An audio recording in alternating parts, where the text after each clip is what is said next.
blind man crossed the road, trying to make the other side.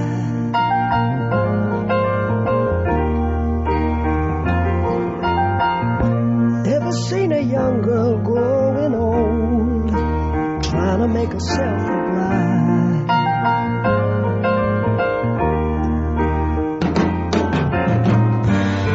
So what becomes of you, my love,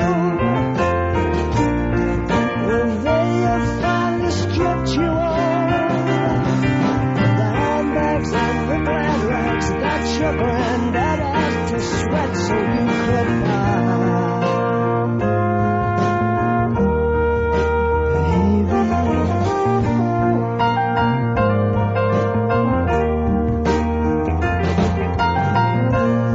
I was a young man, and all I thought I had to do was smile.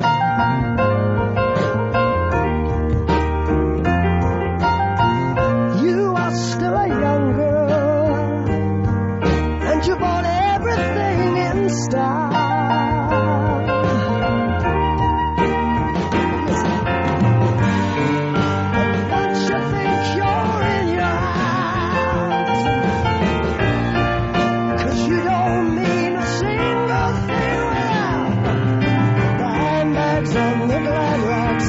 Your granddad had to sweat so you could buy.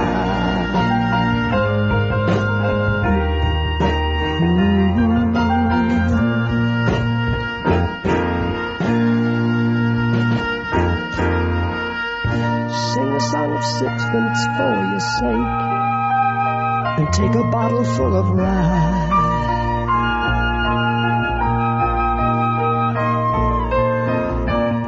20 blackbirds in a cake, and bake them all in a pie.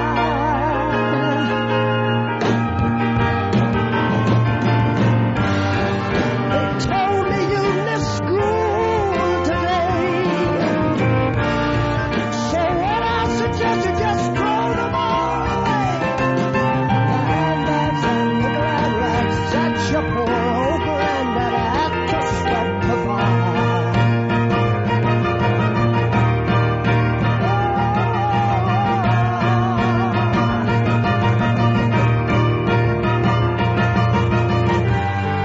They told me you missed school today, so I'd suggest you just throw them all away. The handbags and the glad rags that your poor old granddad had to sweat to buy, yeah.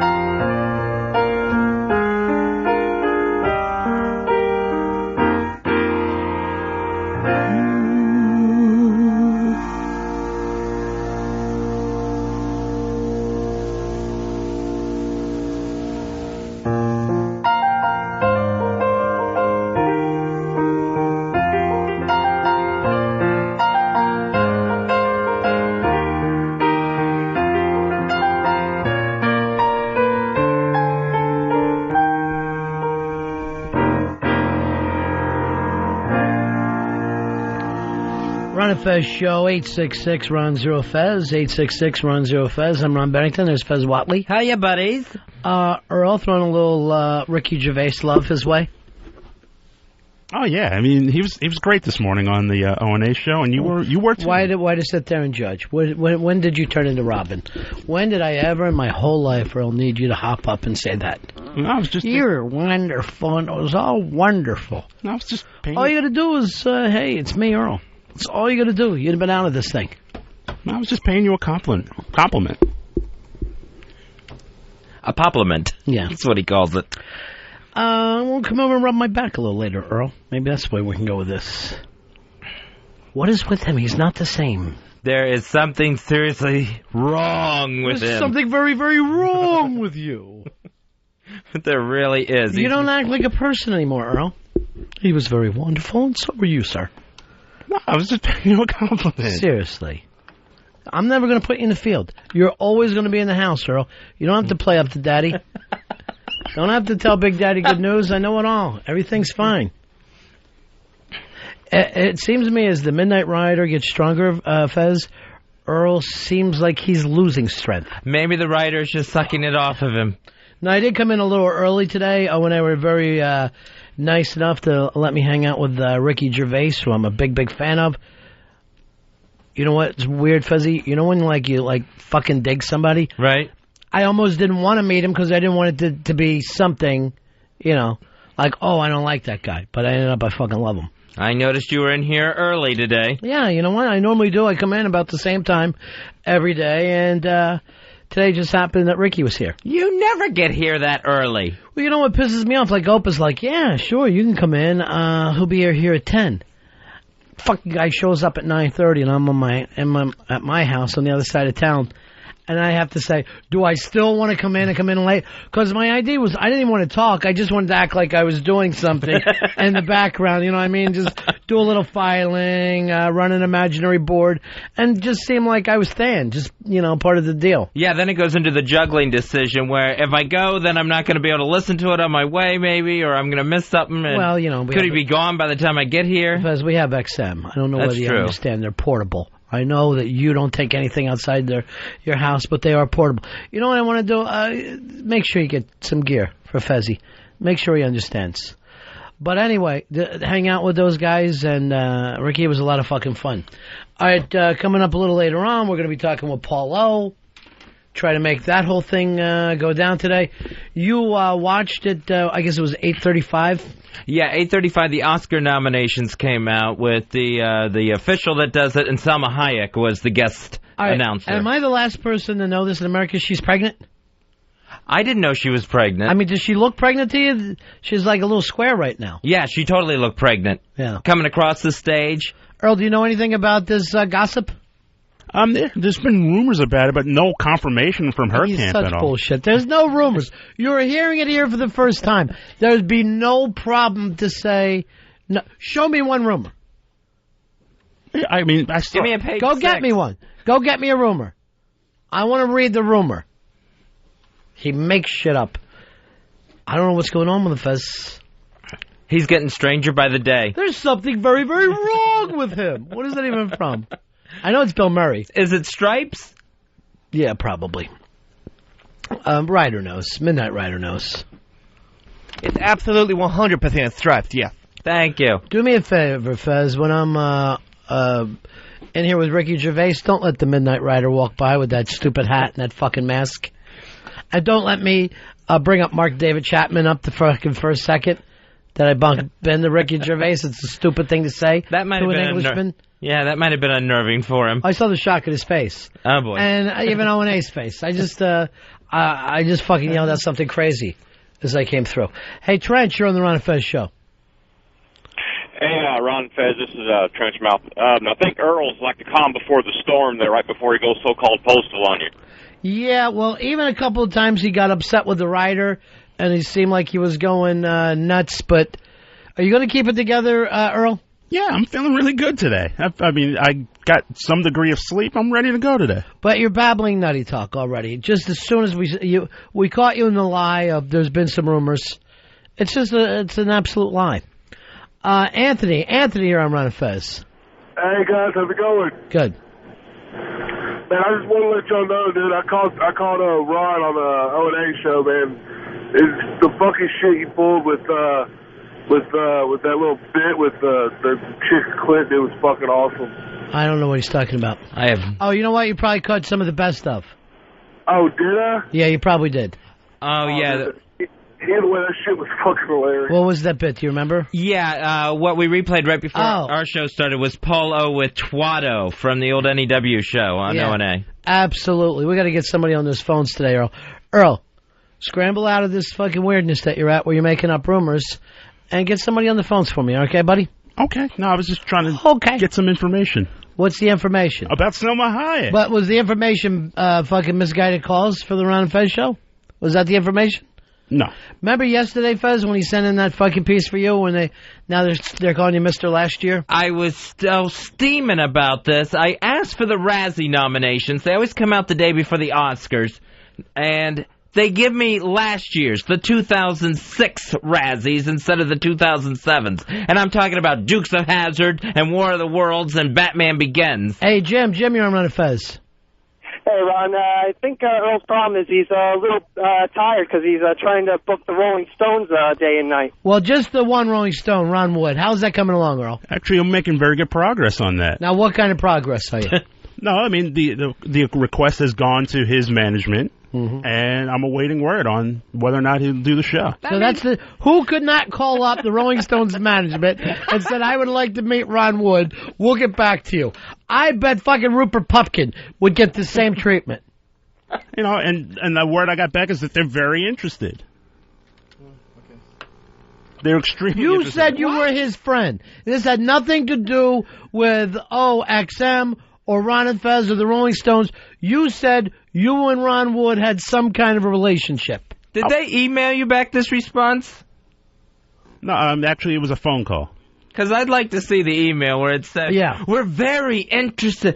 Tell us more about this Ron and Fez show on XM Satellite Radio. Call them back, say my co-workers think I live in a web of lies. Please email this. It's just an encounter that I had, a couple of encounters I had with Ron Wood, that's all. An encounter? Ooh. La-ti-ta! Some enchanted evening, you may meet a Negro. You may meet a Negro. Matt, you're on Ron and Fez. Hey, guys, how y'all doing? Yeah. The rumor that Earl is looking for was, I think, last week or the week before, Ron, you had just said she looks pregnant. I know, that's the rumor. He's looking for. The rumor is, the unconfirmed rumor is me. I'm obsessed with the fact that every time I see her, she's more cube-shaped. Earl takes that as he's just read Cindy Adams. Did you hear it's everywhere? The rumor is everywhere. You're his world to him. That's why he thinks the rumor is everywhere. And if you tell me your world, Earl, I'll let you off the hook. No, it's something I read. Am I your world right now? Just tell me if I am. I think you are. I think you're a big part of my world, but you're not my world. You know what I feel like? I feel like I'm a single black female. Honestly, Earl is going to start acting and dressing like me. It is really, really scary. David, you're on the Ron and Fez show. Yo, hey, why is Earl tap dancing? First he said that he was awaiting a response. Now he got a response. He's making shit up as he goes along. See ya. See you later. What? I'm relaying the information that I got. That's where? That's the information I got. But here's the information that I know. You acted like you and Ron Wood were buddies. You even said you could have Ron Wood on the other anytime. That'd be like me going, I've checked with Fez's people, and they're very interested in having Fez come in. My people are my sister and my niece. Yes, I talked very much with his blood relatives. Earl, by the way, so everyone remembers, Earl says he can have Ron Wood from the Rolling Stones on this show by June 20th. And I don't know why he came up with that, June 20th. What did that mean? Is that last day of high school? He said before the vernal equinox. Earl said he could have him here for prom, that he was going to be Earl's prom date. And that Davy Jones was going to sing. If you get Davy Jones to come in at the XM prom, the place will go crazy. How about one for the flip side? That's his kiss.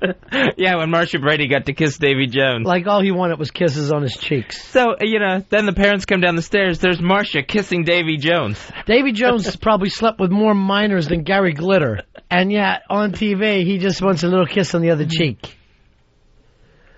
Here is Matt. Matt, you're on Ron and Fez. Buddies. Yeah. Hey, guys, I have to say, it seems to me that the focus has shifted off of Fez, and we are now slowly seeing the breakdown of Black Earl. Well, at one time or another, the breakdown bug, it moves around the show, where somebody seems to be hacking up a breakdown, and Earl, for whatever reason, it's you right now. Yeah, I'll admit I'm going through a really rough patch right now, but I feel great today. I'm in a really good mood. What do you mean by rough patch? Well, in a couple of weeks. What kind of patch? Don't say melon. His pubes. No, I mean, I'm going through this period where I can't sleep very well. Work very well. I mean, and it is affecting my work. It's How do you affecting tell the two everything apart? I do. The sleeping and the working. One he's getting paid for. One somebody puts a check under his nose when he's sleeping. One of these I'm not doing very well at. But I'm snapping out of it. I slept fairly well last night, and I think I'm beginning to turn the corner here, at least with the sleeping problem. You honestly feel like you're doing good work if you sleep at night. That's your idea of I'm turning things around for the show. No, I never said that. I'm just you know what? I'm going to get a hold of Wiki, see if we'll give you a raise that you slept 7 hours last night. Well, let's do this official review. Sleeping, A+. You seem entitled to a raise. No, I didn't say one had to. You are now walking behind. You're fucking playing second to a guy in a luchador mask and a girl's cowboy hat. That's where your career is going right now. Rada. And you're going, good news, I got some sleep. Well, after going 3 weeks without it, or with little of it... Oh, you'd be dead. What does that have to do with the show? Why do you think that matters to the listeners or your coworkers how much sleep you get? No, the lack of sleep is starting to affect my work. It has affected my work, and I openly admit that. And I'm just saying now, I'm like... Fez, good news, he's eating more asparagus. Oh, very nice. Yes. Employee of the month. He's getting more fruits and vegetables. Oh, you talk crazy half the time anymore. But I'm talking crazy. I'm explaining what's wrong with me. But you don't talk like a person. Or a producer. Again, I'm just trying to explain myself as best I can. Let me play back what you said earlier. I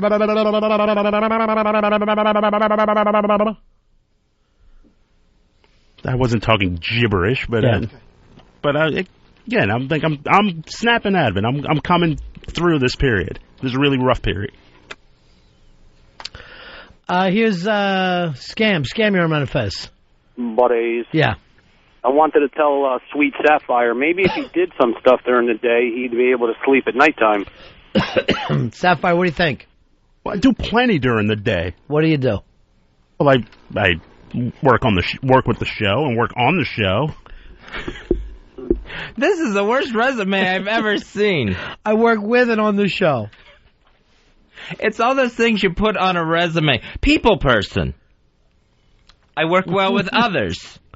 Interact with the talent. Interpersonal communication skills seem to be a plus. Sleep. I wouldn't put the asparagus on there. Fucking starving. We got any kind of vegetables? Unfortunately, no. Deep fry some of them fuckers. Larry, you're on Fez. Hi, buddies. Yeah. I just wanted to say to Black Earl, don't let the bastards drag you down, man. Hold your head up. Hold your head up, Rod Argent. Hold your head up.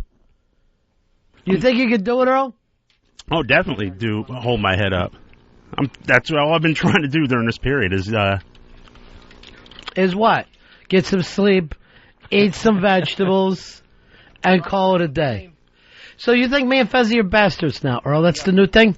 Oh, you guys have been nothing but supportive of me during this whole time. You guys have definitely been Since we've met you? You've been very encouraging to me all the way through this. Yes. Sleep. Sleep, little angel. Sleep. Earl, this is for you. Maybe you can play this as you're going off to sleep at night. And don't call them one-trick ponies.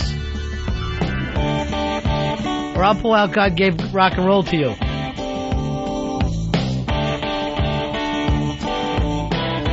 Is this helping you sleep, big man? Definitely make me feel better. Put this in your headphones when you're riding in on the N train.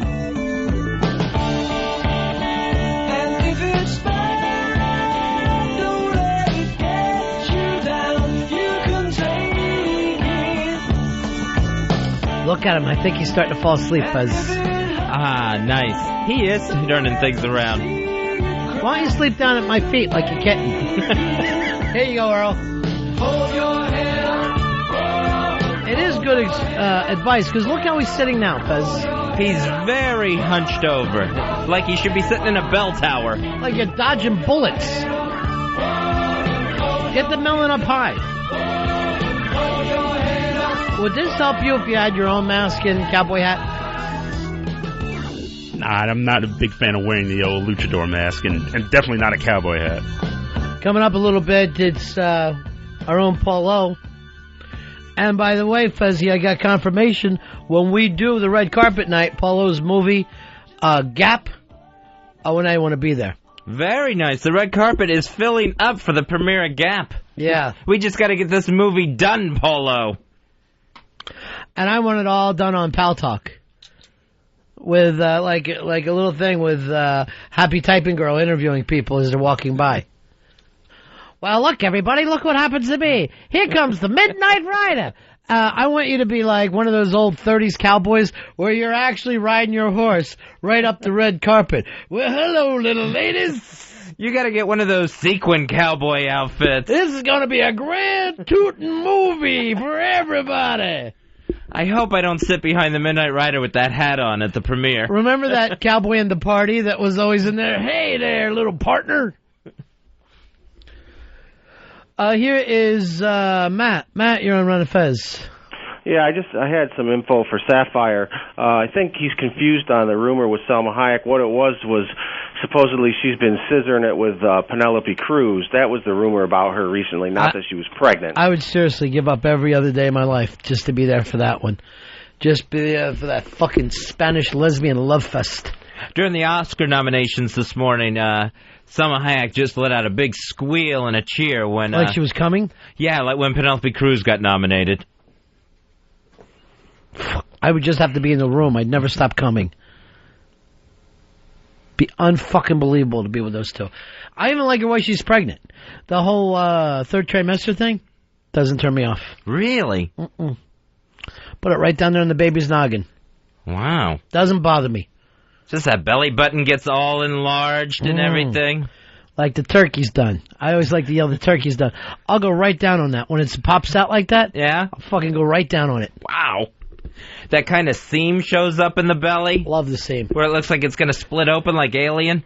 Were you fucking trying to turn me on? No. Is that what you're after today? Trying to talk you out of it. Do me a favor. Don't sit in here talking silly talk like this. Jeff, you're on Ron and Fez. How's it going, guys? Yeah.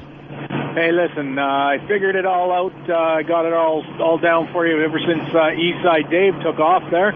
Earl's been having his major meltdown. He knew that Dave was going to be gone, and he just fucking now he's going to take off. And well, the new guy is so strong. The Midnight Rider is so damn strong. The Rider casts a long shadow in here. Yeah, he does. I gotta admit, he's come out of the gate really, really, really fast and really running.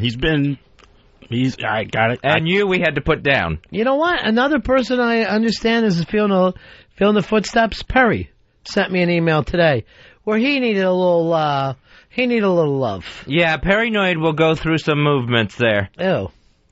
Here's Robert. Robert, you're on Ron and Fez. How you doing, Ron? Fez? Yeah. I got confirmation on Black Earl going to do some other show. Yeah, Earl has been talking about moving on to smaller and worse things. So we wish him all the best in the world. Because he's pregnant. 86. From the legendary Ron and Fez studios in a predominantly white neighborhood, Ron and Fez presents Showtime with the Paulo. Hey, Trigger Finger. You shouldn't call him that. Paulo. Yes, Paulo, your life's a movie. Your life's a movie, Paulo. Paulo, your life is a movie. Paulo, this is the biggest day of the year for you, huh? It is very big. I'm I'm distracted. The pressure is enormous, trying to keep all these things under control. Well, you're not up for anything. All right, Paulo, I really didn't have a chance to go over this because I was with my friend, Ricky Gervais. Yeah, okay. Later on, I think he invited me out for tea. Really? Mm-hmm. It's very nice for you. Yes, it is, Paulo. Paulo, I hope you understand this. O&A are in to come to your opening night. Well, this is what I'm saying. The pressure, I can't take it. Now, we've got the theater, right? Which theater is it? Anthology Film Archives down on 2nd and 2nd. They're waiting for a movie. Earl, Polo, one of the things we need to know is how long of a movie are you shooting at? Okay, so you're looking for. I did talk to Earl last night, and I'm going to try and bring it in between the 90 minutes, 2 hours limit, because it's like 2.5 hours now. I got it. But 2.5 hours is every bit that you shot. That'd be like James Cameron going, well, right now it looks like I got a 36-hour movie. Yeah, I would say 90 minutes of that is him getting ready in the hotel room. Every bit. Hotel room. Oh, God. No, it's 3.5 hours is every bit I shot. It's 2.5 hours is it edited down, and then Is this going to be fantastic, or you feel good about it? Yeah, I do feel good about it. I mean, but there is a lot of pressure on me because every single thing falls on me. I feel like the weight of the world is on my shoulders. It really is, because this is it for you. This is the big New York introduction. Now, we have a place for red carpet down there. We have enough room. Yeah, there's definitely enough room for a red carpet. We could roll limos straight down 2nd Avenue, and then there's a long... Well, I live in that area, so I'm just going to walk from my house. So one person will walk up to the red carpet. Have the red carpet leading all the way from your front door. Yeah, I have a problem with that. From what I talked to Earl about last night is that, if I finish it next month, in February, we may not actually premiere it for a few months after that. I mean, like in the spring or something like that. So, I mean, there's still time to... You got to get music? Well, no, the music's all set and all of that. It's just that there's all the contracts, the final dotting of the He I's. actually put the music in live as he was as he was shooting the scenes. A lot of it was just humming. That sounds familiar, Paul. That may happen, but I'm not going to worry about that now. I mean, as I say... Paulo, how is Eastside Dave's scene where he actually had to choke himself while he held the camera? Is that still going to be good? The odd thing about it is that it was amazingly compelling, his scene, and I'm actually opening the movie with it. Wow. It's the best scene. All right, is that the scene like it opens with a murder like the Scream movies, and then later we get into the real story? Oh, they get Drew Barrymore first. Yes, exactly like that. Do you need to shoot any more? There is technically 2 shots that we're trying to get done. Is there any way? Are you coming back to New York to shoot them? Well, this is what I'm a flutter all the time, and I'm complete confusion because of the, Mel thing, and she's running around naked right now to try and distract me purposely. Do me a favor, smack her on her bare ass. I don't think she's going to cooperate to that extent. I mean, she's just trying to drive me crazy right now. She look great, Paulo? Yeah. A million times better than Gail? It's not about that, and that's the point. It was just there's a lot of tumult in my life right now. So with the extra scenes that you're shooting, is there any way to get Big A in there? Sure. Why not? Now we have to put Big A in this? Yeah. I actually took some time. But I want him in as a pirate. That's fine with me. I actually took some. I was trying to get silver. And is Melly your girlfriend in this? No, that's not how it. But she's kind of in the final sequence. All right. So the love scene. Thank you. All right, so she's actually going to cooperate now. That was me smacking her You ass. fucking spank like a girl. I couldn't get to it. I was swinging with the left hand. I'm sorry. It's hard. Anyway, the point is this: I was gonna have the film ready in the middle of next month, and then come up for Oscars. Maybe that's why I took some time off. But right now, everything, we're still going to worry about that later. I mean, but I have the time off if I have to come up and film Big A. That's I would love for Big A to be in this. I love the fact that he has to take time off for the Oscars because he's watching them. For next year, he's got to know all the things that you got to do, Fezzy. Why don't you believe in this film? I want to see this finished. I'm actually amazingly surprised that we've gotten this much done on it. Yeah, I know. To a certain extent, it's good that Fez is there riding me and, not giving me I see, because he's your I want to tell him so guy. Yeah, I'm going to show Fez. Exactly. I'm doing this film just to show him. That's the main reason. I live every moment of my life just to show that fucking Fez Watley. Right. My whole life. All right, but in any case, I'm working very hard, and then I still got to. All right, hold on, real quick. Hey, Big A. Big A. Hello. Hi, Ron. Hey. Hey, Fez. Hey, Polo. How you doing? Whoa. Big A, would you like to be in this movie? Yes, I would love to be in the movie. That's why I called up to. All right. I would love to be. It's just going to be one line, so we're going to need about an extra 20 minutes, Paul. Okay. All right, Paulo, let's go over the Oscar stuff. Where would you like to start? All right. Well, obviously, the looking over it, the big thing for me is Peter O'Toole. Because they played that perfectly. Yeah. All right, so let's go to Best Actor then. Peter O'Toole.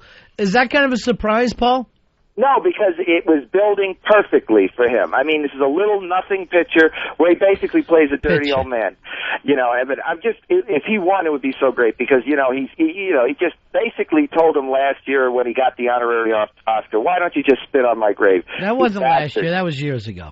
No, it was a couple of years ago. He's got like 8 Oscar nominations and never won. And he was bitching about it when he won the honorary Oscar. All right, who is he up against? All right, the nominees for Best Actor are Leonardo DiCaprio, Blood Diamond. Now, that's kind of a surprise that he didn't get in for Departed, right, Paul? Well, here's the thing. Blood Diamond got a few nominations, so there's love for Blood Diamond, apparently. Departed got some nominations, definitely, but no Nicholson. So there's a lot of stuff going on with these nominations. It's all over the place. I mean, just endless. Also, Ryan Gosling for Half Nelson. Will Smith. Oh, by the way, I saw that film when it was done over at MoMA for the first, it was like New Director Series. Not like a great film, but this fucking kid was amazing.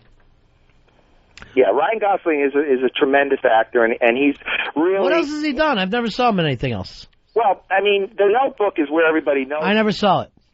Okay, but I mean, the fact is that he's done some amazing films over the years, and everything he does really has the intensity and integrity, and he's always going to do these small independent films over everything else. So, I mean, well-deserved performance, no question about it. Also nominated Will Smith for The Pursuit of Happiness. No, I didn't see that. What'd you think, Paul? I mean, basically, this is just a box office nomination. I mean, it's not really deserved. It's, everybody loves Will Smith, so they're going to, he just has a lot of goodwill, so he's getting a nomination. I get goodwill. And Forrest Whitaker for The Last King of Scotland. Now, that's the one everybody acts like is going to win, right, Paul? Yes, he's probably going to win, but again, it would be amazing if Peter O'Toole pulled it out of his ass. Yeah, that'd be great. That would be amazing. And like you mentioned, Peter O'Toole for Venus. I'll go and see both of those films, and I'll let you know. Yeah, I mean, it's just that Peter O'Toole, looked like he's been dead. Here's what I'll do. I'll watch both of them at the same time, and whatever one that I end up turning and focusing on, I'll know that that's the best film. Last King of Scotland just got his attention. What do you think, Big A? Actually, I love Forrest Whitaker. I think he'll definitely win. All right, so one thumb up for Forrest Whitaker. You're going Peter O'Toole, right? Yeah, I'm going with it. Yeah, fine. Yeah, absolutely. Is your girlfriend still naked? She's trying to give me some respect and staying out of the room right now. Mm-hmm. All right, let's move over to Best Actress. And the nominees are Penelope Cruz for Volver. I think it's Volver. Judi Dench for Notes on a Scandal. Excuse me, Fez, that's Dame Judi Dench. Helen Mirren, the Queen. Is she a dame, too? I'm not sure. I don't know if she is. She probably will be after this. Meryl Streep, The Devil Wears Prada. And Kate Winslet for Little Children.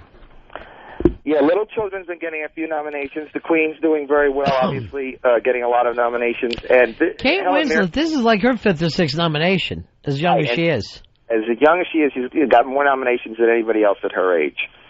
Absolutely. How many is she up to, like 5? 5, yeah. And this is Meryl Streep's 14th. Which makes her more than anyone, of course. At her age. Any age. Who would you pick, Paul? Okay, well, pretty much everybody assumes it's going to be Helen Mirren for the Queen, which is a great film all about the week of Princess Diana's death. It's a really exciting, interesting I have film. it at home. I haven't watched it yet. Okay. 2 reasons: Princess and Diana. I don't get the point there. She was England's Rose. Mm. But Little Children I did not like, and it did very well. Well, it did well because it's a very disturbing film. I mean, it's not an Oscar type. And now she comes in naked again. Thank you very much. So now you guys. Did she shave it down, Polo? No. 70s bushy? Yeah, a little bit. Yeah. Is that the way you prefer it? Yeah, absolutely. Okay. Anyway, the thing about Little Children is that it also brings back the Bad News Bears and that guy. He got a nomination. Well, here's my problem with Little Children, and I'll say the same thing about Babel. There's any foreshadowing of problems is because some sexual act took place first. So there's something sexual that happens, and then later something terrible happens. And I'm like, what is this, 1954? Are we, every time you jack off, a kitten dies? What the fuck is this about, Paul? And there's actually a similar situation with Notes on a Scandal, which is also a very... I agree. Well, I don't know. I agree less because that's somewhat, the sex there is negative sex. You know what I mean? You should get in trouble for that sex. That's Judi Dench as a dirty old man. Yeah, actually, and they kind of talk about the fact that Judi Dench is playing this kind of 50s lesbian, where she's kind of sinister in a way, and it's kind of retro in its own little way. And she's not even really 100% lesbian, though. I mean, she doesn't do anything. No, I know. She just likes to fuck with people, I guess. Not fuck them. But anyway. You don't even know what you're doing. So I have problems with a lot of these films, Fuzzy. Go over the best films. Okay. And that's why I agree 100%. I do have problems with a lot of the films, too. Thank you. Here are the Best Picture nominees. Babel. Doesn't belong there. The Departed. It belongs there. Letters from Iwo Jima. Haven't seen it yet. Little Miss Sunshine. Ugh. And The Queen. Yeah, I haven't seen The Queen. I mean, as far as I'm concerned, Little Miss Sunshine doesn't belong there. Babel really doesn't belong there. Thankfully, Dreamgirls didn't make it in there, which everybody was very upset about, apparently. And the part is not his best as far as Scorsese goes. So it's a weak year, Polo. But the problem is there was a lot of films that were not acknowledged. Now, for instance, United 93 got a director nomination, but it didn't get the film because Little Miss Sunshine took the film. I got that film and I can't even look at it yet. I mean, it got a number of nominations, obviously in minor awards, and it got the directing, which is good. Let's go on to supporting actress. I was happy to see the little girl from Little Miss Sunshine, because she was the whole fucking movie to me. Right, and she's 10, I think. That's Abigail Breslin for Little Miss Sunshine. Then Adriana Barzara for Babel. Kate Blanchett, Notes on a Scandal. Jennifer Hudson for Dreamgirls. And Rinko Kikuchi for Babel. Yeah, she was naked in Babel and did a wonderful job. Is this Dreamgirls is going to get this one, right, Paul? Yeah, pretty much. This is the one real slam dunk, I think. Yeah, with Jennifer Hudson. Now you would love to see somebody else win, because she's, thinking about it leading up to it. With this, I could see the little girl winning, too. To beat out Jennifer Hudson. If anyone's going to beat Jennifer Hudson... It'll be the little girl? Yeah, just for that, hey, here's a fun Oscar moment. We'll give it to the American Idol girl or the cute little girl who's going to have everyone oohing and on. She's so cute. She was hysterical in that movie, though. She was adorable. Little fat girl. She did great. It's a good year for fat girls there. Supporting actor. Best supporting actor, Alan Arkin, Little Miss Sunshine. Loved them. My only complaint, I would have liked more of them in the movie. Jackie Earle Haley from Little Children. Djimon Hounsou from Blood Diamond. You're making up names now. Eddie Murphy for Dreamgirls. And Mark Wahlberg for The Departed. This one is also, I think, going to be Eddie Murphy's. Even though I haven't seen the film, who wouldn't like to see Eddie Murphy walk up there? Yeah, those are just going to be the fun awards that kicks off the night before they get serious handing stuff out to Babel. Who could beat Eddie Murphy in this, Polo? I agree that he is definitely the front runner. I mean, but it's a great bunch of people here. You've got Alan Arkin is the best thing in the movie. Has he ever won an award? No, I mean not an He deserves one. I mean, that guy's had a career of hysterical shit. Yeah, and especially in the 60s, and he was just killing back then. And, and he's still doing great. I mean, this guy looks amazing in this movie. I mean, does an amazing job. He looks like Alan Arkin. Exactly. He still looks like Alan Arkin. That's why it wasn't up for best makeup. All right, Mark Wahlberg got the Departed nomination. No Nicholson, no DiCaprio. I thought that was Matt Damon's. I would have given it to him. I thought he was amazing in that film. I agree, and there was tons of amazing performances in there. Clearly, they could have gotten everybody, but everybody seemed to want to. Yeah, I mean, a lot of people, I should say, did talk about Wahlberg, and and his is the smallest part of the bunch. And is that because he's kind of liked? Well, no, I think that they just probably said, gee, we haven't seen this side of Mark Wahlberg or something, I guess. That would be, You agree, Big A? Yes, I fully agree with that. All right, good. Interesting. First time you two maniacs have ever been on the same side. What else, Fez? We got Best Directors. The Alejandro Gonzalez Aratu for Babel. Martin Scorsese, The Departed. Clint Eastwood, Letters from Iwo Jima. Stephen Frears, The Queen. The one and only Stephen Frears. And he did Sgt. Pepper's Lonely Hearts Club Band. And then Paul Greengrass for United 93. You remember him from High Tides in Greengrass with Florida's Guitar Army. The Outlaws. First of all, nobody knows how to say this director's name, Alejandro Gonzalez Inarritu. What did he direct? Babel. So, I mean, I'm giving up. I'm not even going to try anymore to say his name. All right, is there a best song on there, Fez? Yeah, we got Best Original Songs Let me hear that. The nominees are I Need to Wake Up from An Inconvenient Truth by Melissa Etheridge. Oh, man, lesbian. That ought to go over well. Listen from Dreamgirls. Oh, that's probably a gimme, right? Love You I Do from Dreamgirls. Don't know it. Our Town from Cars, Randy Newman. Love Randy Newman. And Patience from Dreamgirls. Just a little patience. So maybe the Dreamgirls will end up knocking each other out, and you'll end up getting Melissa Etheridge or Randy Newman. Two of the most beautiful women in Hollywood today. Well, first of all, the Al Gore documentary gets a best... Rockumentary. Whatever. And so you got the three Dreamgirls, and then actually it's a James Taylor sings the song from Cars, and it's a very... In Cars.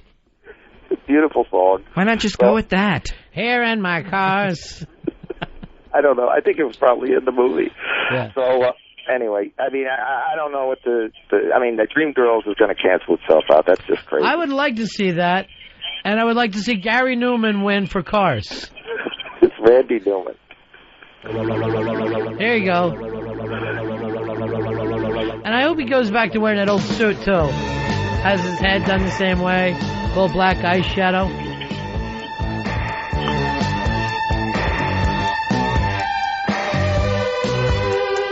This might have been the peak of Western civilization, Paulo.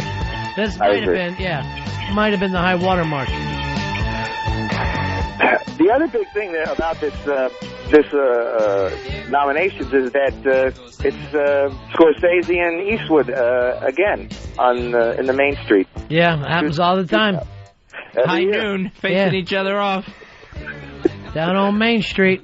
Every year, Scorsese says, "Damn you, Clint Eastwood." Every year. Where do you think he's from? Czechoslovakia? Big A, who do you want to win Best Director?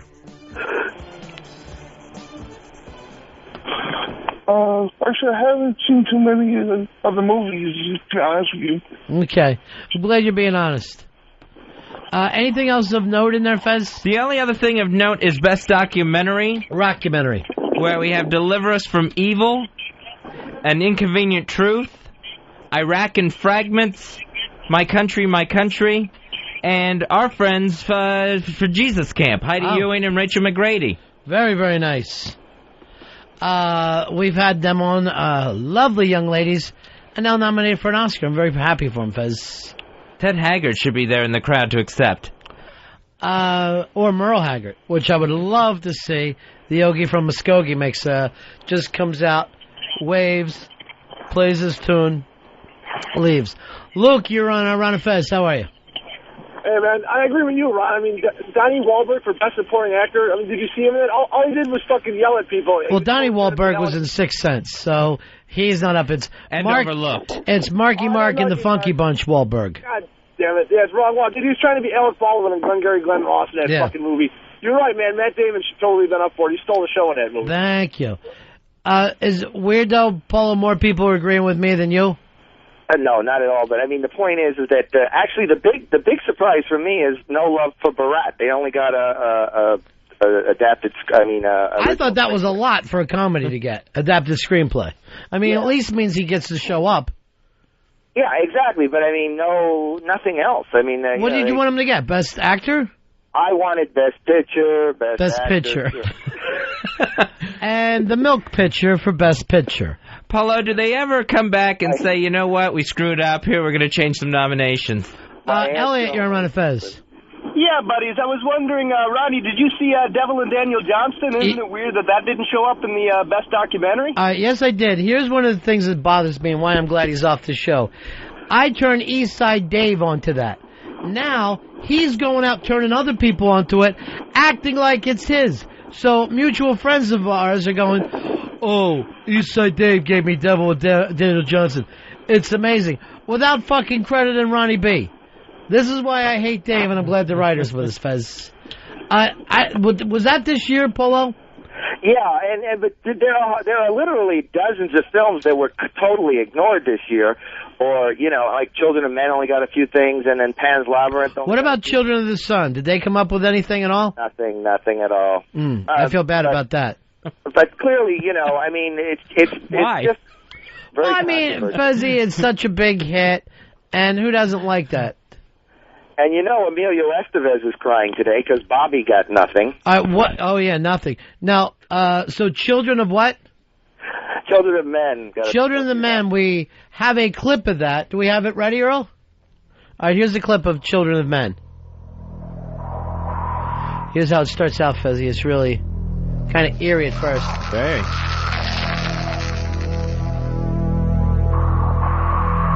This is the kind of spooky part. You don't know what's happening because it's like sci-fi, right, Paulo? Yes. It's like scary sci-fi. And then you hear this and you're like, holy shit, this is going to be a fucking wild movie. Yeah, this sounds intense. Yeah.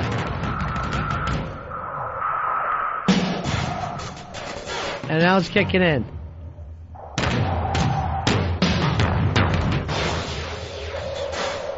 What if we had a producer who actually queued up right to fucking hooks? Wouldn't that be great? Then I'd be a dream girl. Yeah, you should be. I mean, it's going to be... I want to do Dream Earls, where it's just Earl the way I dream of him and being. Sapphire, sing something from Dreamgirls later on today. You want to, Sapphire? Well, you want to do the showstopper, and Yeah. I'm not telling you that I'm not going? Yeah, I want you to do that a little later on, and I want you yelling at me and Fez as you're doing it. You're just pointing at us. That you're not going away from this show. Could that be possible? Oh, yeah, I could give it a belt. Would you be able to get to the hook for the first time in your musical career? Would that be possible? Yeah, I can definitely get to the hook of that. We could definitely do that, Fez. Definitely. Definitely. Qantas never crash. Definitely never crash. Well, luckily, you're doing great work, girl. You're getting a lot of terrific sleep at night. All right, anything else in there, Fez, that we should care about? Nothing else really to care about. Animated feature, Cars, Happy Feet, and Monster House. Happy Feet, you said you hate it. I hated Happy Feet. Yeah. Yeah, I'm going to root for Monster House. Why not Cars? No Over the Hedge. Yeah, what happened to Over the Hedge? You said that was going to be the biggest film of the summer, Paulo. That's right. I loved Over the Hedge. And you literally shit the bed on your new girlfriend, with your new girlfriend laid in there with you. Can I have a cookie? I love that part. I didn't see it. Okay, anyway. Did you see it, Fez? I know you go to a lot of cartoons. I go to a lot of cartoons. Somehow missed Over the Hedge in my busy cartoon schedule. All right, so what are the three biggest cartoons of the year? Cars, Happy Feet, and Monster House. If I had to pick, I'd pick Top Cat. For my cartoon of the year. It's not nominated. It's not even a movie. It's still great, though. I mean, Officer Dibble's never going to get him. For Best Supporting Actor. Yeah. Frankie, you're on Ron and Fez. Hey, what's up, Ron? What's up, Fezzy? Yeah. Hey, I just want to comment on Children of Men. That movie was out there. You kept on wanting to watch it. Children of the Sun? Happen. Yeah. It was a great movie. You guys should, if you guys haven't seen it. I did see it. I saw it. What did you think about it? I saw it and I watched it. Here's a clip.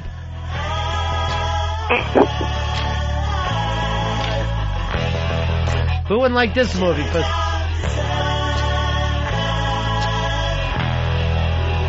Here we go, Fezzy. Watch this now. Here's the big action part.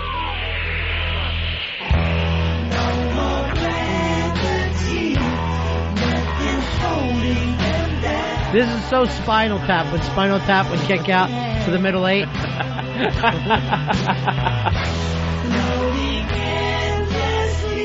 So were you surprised that this didn't win, Paulo? Yeah, I'm surprised by a lot of things, but at least everything gets some nominations. I mean, it got a few nominations. Superman Returns got a nomination. Pirates of the Caribbean gets a few nominations, you know, for these what? Sound editing, sound mixing, you know. Makeup, special effects. Hey, Ken from Portland's already putting down money. It's a lock. Best Supporting Actress, Dreamgirls with Walter Hudson. He believes will win the Oscar. Now, Walter Hudson, as you know, in bed for a long, long time. Yeah. They will cut out one of the walls, literally take off one of the walls, pull him out, and take him there to the Kodak Theater. It seems like it'd be a lot easier if he just accepted it home in bed, like Joan Crawford did. Ty, you're on Ron and Fez. Yeah, is Billy Thorpe going to get nominated for Best Director for Children of the Sun? Billy Thorpe really should get fucking nominated for Stroke Me. If I had to fucking pick. It's between him and Gary Newman for Cars. Or Randy Newman. Oh, Randy Newman. Yeah. Right. Why do you not know who these people are, Polo? Sorry. You'll be hobnobbing with them next year after Gap's release. What's that, me blowing? Hobnobbing? You'll be gobstopping with them. That's blowing a hobbit. Oh. Hobnobbing. My precious. Michael, you're on Ron and Fez. Yeah, Children of Men. Worst movie I've ever fucking seen in my life. Didn't like it at all. Now, Earl, that was your number one movie of the year. Yeah, I absolutely adored this movie. I thought it visually was amazing, and the action sequences were that one tracking shot where the battle sequences were going on. That was one of the best things I've ever seen. Yeah, that was good. The rest of the fucking movie sucked. Put me to sleep. No plot. Well, there was a plot. We can't have no babies. We can't have no babies. To me, that would have been the perfect fucking world. A world without children. I've been trying to just get an apartment house like that. Well, Paulo, we will see you. When are the Oscars going to be? They're going to be Sunday the 25th of February. I'm actually thinking about, going somewhere to, maybe to New York or L.A. to try and get into one of the parties. We'll see. Elaine's always throws a really big party. Earl, you should try to get us in this year. I'll get working on that now. Get a hold of Ronnie Wood and see if he can't make the whole thing happen. Hello, Elaine. This is Ron Wood. I was wondering if you could do me a favor. Yeah. You think you could do that? Or Evelyn would. Just if I can get there and said, I went through your menu quicker than anyone else, and I'm going to have the asparagus. We'll just fast forward through the Oscars with Evelyn Wood. And the winners are. Isn't her name Evelyn Champagne Wood? Yes, it is. And that was in the 70s. Oh. Evelyn Wood, Fuzzy, had one of the really big hits of the 70s, which, Paulo, you were all part of the fucking Studio 54 scene, right? I was there a few times. Who did you see there? Did you ever see Evelyn Wood? Evelyn Champagne Wood. Liza Minnelli, I guess. Yeah. Now, how did you get in, Paulo, being hideous? I wasn't hideous. Not with that shirt. Were you in short shorts and no shirt at all? I looked very much like Ryan Philippe back in those days when he was in that movie Studio 54. Ryan Philippe. Bullshit. You look like Ryan O'Neal's cancer scars. Actually, I was told once at the premiere of a Ryan O'Neal movie, "Oh, are you Ryan O'Neal?" Just this many years ago. You look like George Karl from the NBA. How are you getting mistaken for Ryan O'Neal? I don't know. Bring awake that thing. All right, Paulo. Here's Marianne, your friend Marianne. Hey, Mary. Hey, good morning. Good. Just want to comment. Paulo went from wanting to be at death's door to sounding like he's a teenager in love. You are a teenager in love. I know. Astounding. Are you happy for the first time ever, Paulo? Well, I'm happy, but I do still feel like the weight of the world is on my shoulders. But each night do you ask the Lord up above, why are you a teenager in love? I think I've actually done that. But, I mean, the thing is that, Mel likes to put the screws on me every once in a while, and she did that today by running around naked through this entire conversation. You can tell with all the giggling going on. Thanks, guys. Check it out. Bye-bye. Thanks, Marianne. Josie, you're on Ron and Fez. Hey, it's I'm sorry to gay it up, but it's Evelyn Champagne King. Not Evelyn Wood, the speed reader? No, I think it's Knock on Wood. King's the disco diva. Who did Knock on Wood? Wasn't that Evelyn Champagne King? I think that was her. Josie, where are you calling from? Boston. Okay. Is it cold there today? A little slow and cold? Very. Yeah. Yeah. There you go. All right, well, you better knock on wood. It's hard to think. Yeah. But if I was Evelyn Wood and I read a book really fast, I would certainly toast myself with a glass of champagne. I would have no problem with that. Yeah. Here's to me. I just read War and Peace in 4 minutes. And you know what? That must never work, because have you ever met anyone who does it? No. Basically, it means pick out the words you like and see what you can do from there. All right, this is great.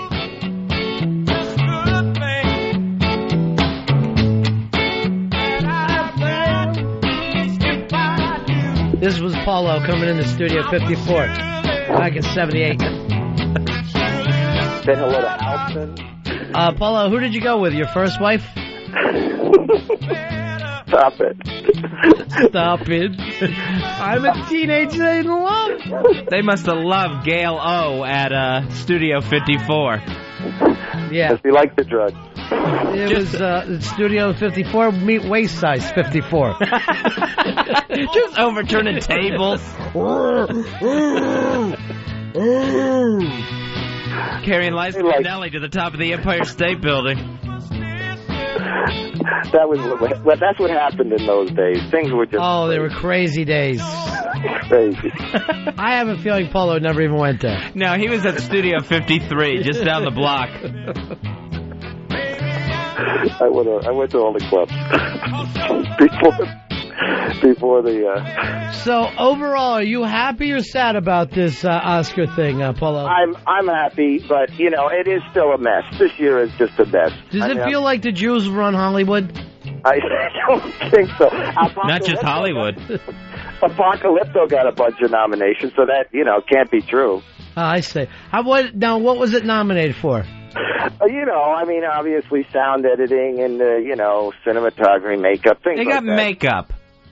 It got a few. I'm not saying the Jews are going to go crazy for Mel, but they realize it was a good achievement. It didn't even get foreign language film. That's true. Well, was it even a real language, or did he just make it up?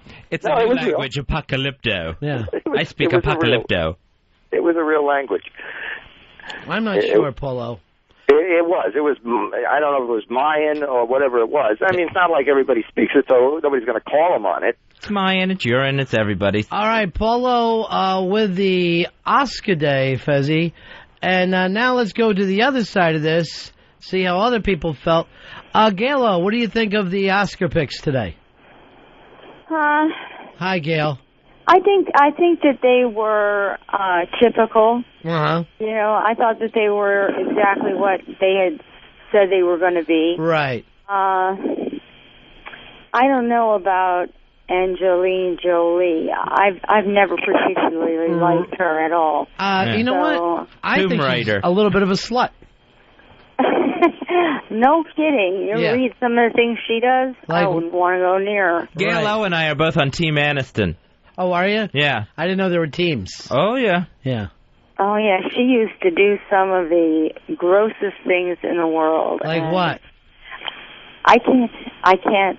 I've got the guy here, the security guy here, because I just fell. What do you have to do?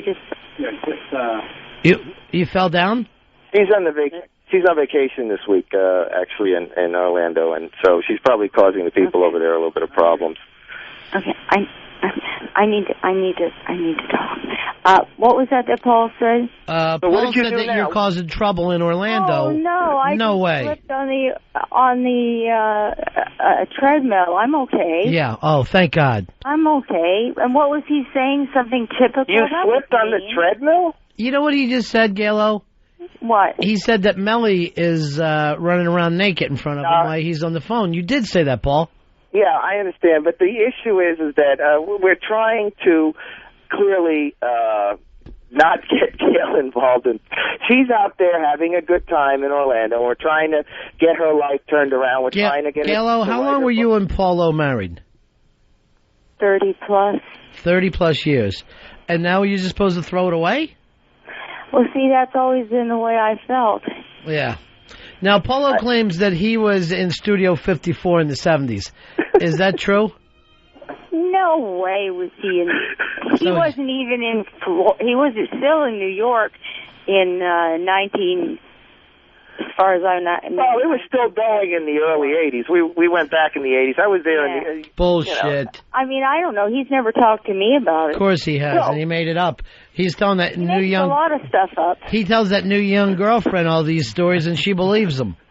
The point is... That's just the thing. No, what I really need to say here is, I'm the one who's been abandoned. Right. I'm the one who's been left wondering, well, what's their life like, you know? Yeah. Oh, she has a little girl. I don't know what this woman is like.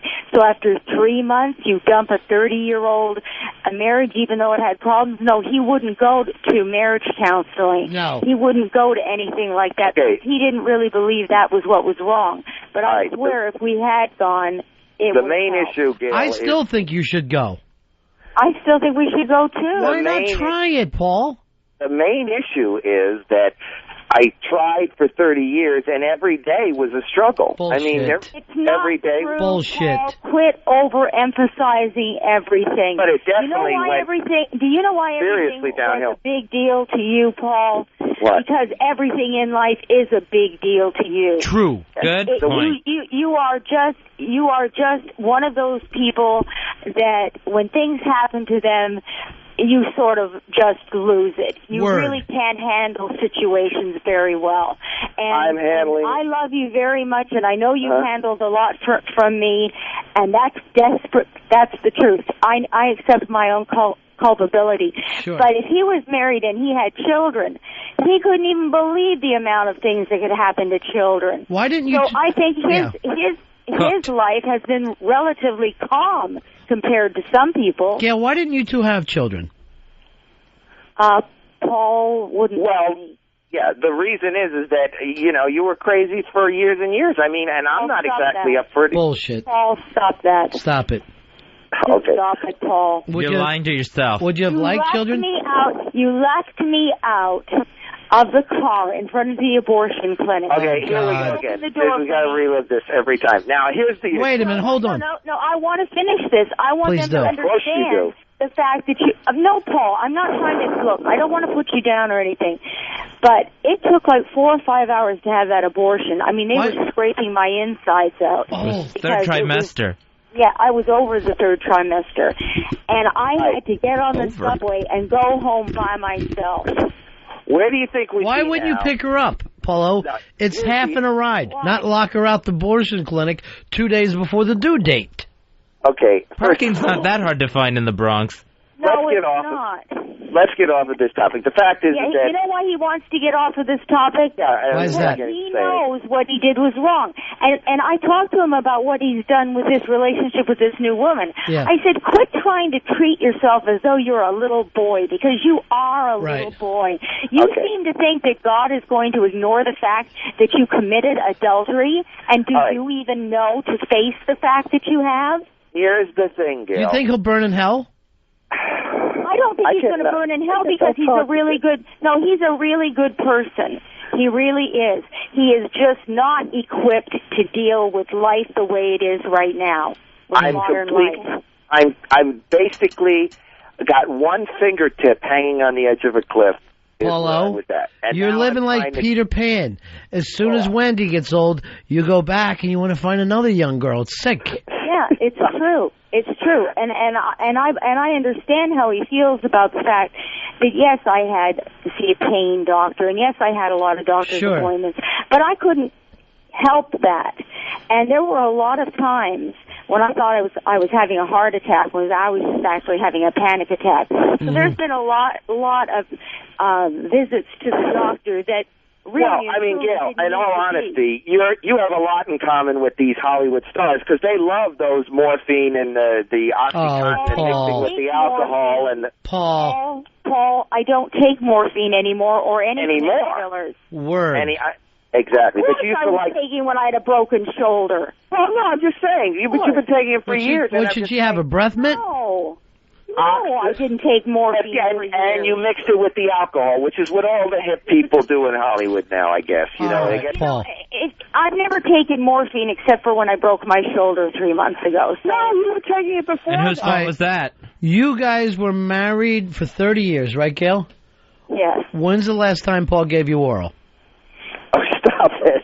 Stop it. Do you even remember who was president? How many months? Yeah. I can't remember how. And he says to me that that's my fault, that I never approached him. What? There are so many times I just lay there looking at his back, rubbing my hands up and down his back, hoping that he would, get the message or something. I've given up on lingerie and everything else. Oh. He's so depressed and he's so completely convinced his life is over that he just made it be over. But now he went right down the path. But here's the thing. Now he's as spry as a puppy. He's got everything for the new girl. Yeah, what were you supposed to do? Put up the munch signal? As you know, we would like to fish. The strange thing about all of this is, to a certain degree, Gail's life was really going it was a disaster. I mean, she was literally... Was not. Bullshit. There were days she was in bed, never moved. Of course I was in bed. I had a broken shoulder, and I also got hurt in that other incident. What you're saying is you're trying to make excuses for the fact that you got exhausted from dealing with marriage problems, excuse me, healthy or worse, richer or poor. And you know what? You want to talk about me being sick all the time to take away from the fact that you emailed this woman for months and then agreed to meet her, met her, had sex with her, and decided to drop me like a hot potato. The issue is simple truth. For the last 2 years, I've been telling you, it's over, it's over, it's over, it's over. You're killing us, you're killing us, you're killing us, you're killing us. Let me tell them what that translates into. Finally. Love to hear the truth. I will tell the truth. We're really worried about finances, and he was starting to get real despondent about the financial situation, which I accept. Because you spend thousands a month. Yeah, I spent money, but I always, was going to go back to work, but that's not the most important thing. What he's trying to do is he's trying to blame all the ills of the marriage on that. That's why he got a divorce. He never sat down with me. He doesn't know the difference between a discussion and an argument. True. I would sit down and try to have a discussion with him. All these finances are so that I don't know what we're going to do. This is horrible. I feel horrible all the time. But never once, and even the doctor didn't know what to say to him about that. And I talk to my doctor every day. He's a really cool guy. And he said to me, but that's no excuse. You can't blame her for all of that. You're just covering up for the fact that you had an affair. Just admit look at this in the positive way. This shock to your system has turned you around. Have you ever heard Gail O more lucid? In all honesty, no. You know why I'm more lucid? Because you're not around. True. Good point. Word to your moms, dropping bombs.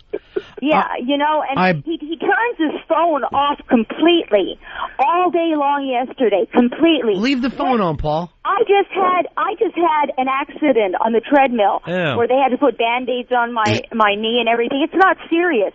But if something serious happened, how in the heck would anybody reach him? Paula, why you turn off the phone off? Because I don't bother him that much. Because I call him once or twice a day, that's it. I'm not equipped to deal with crisis anymore.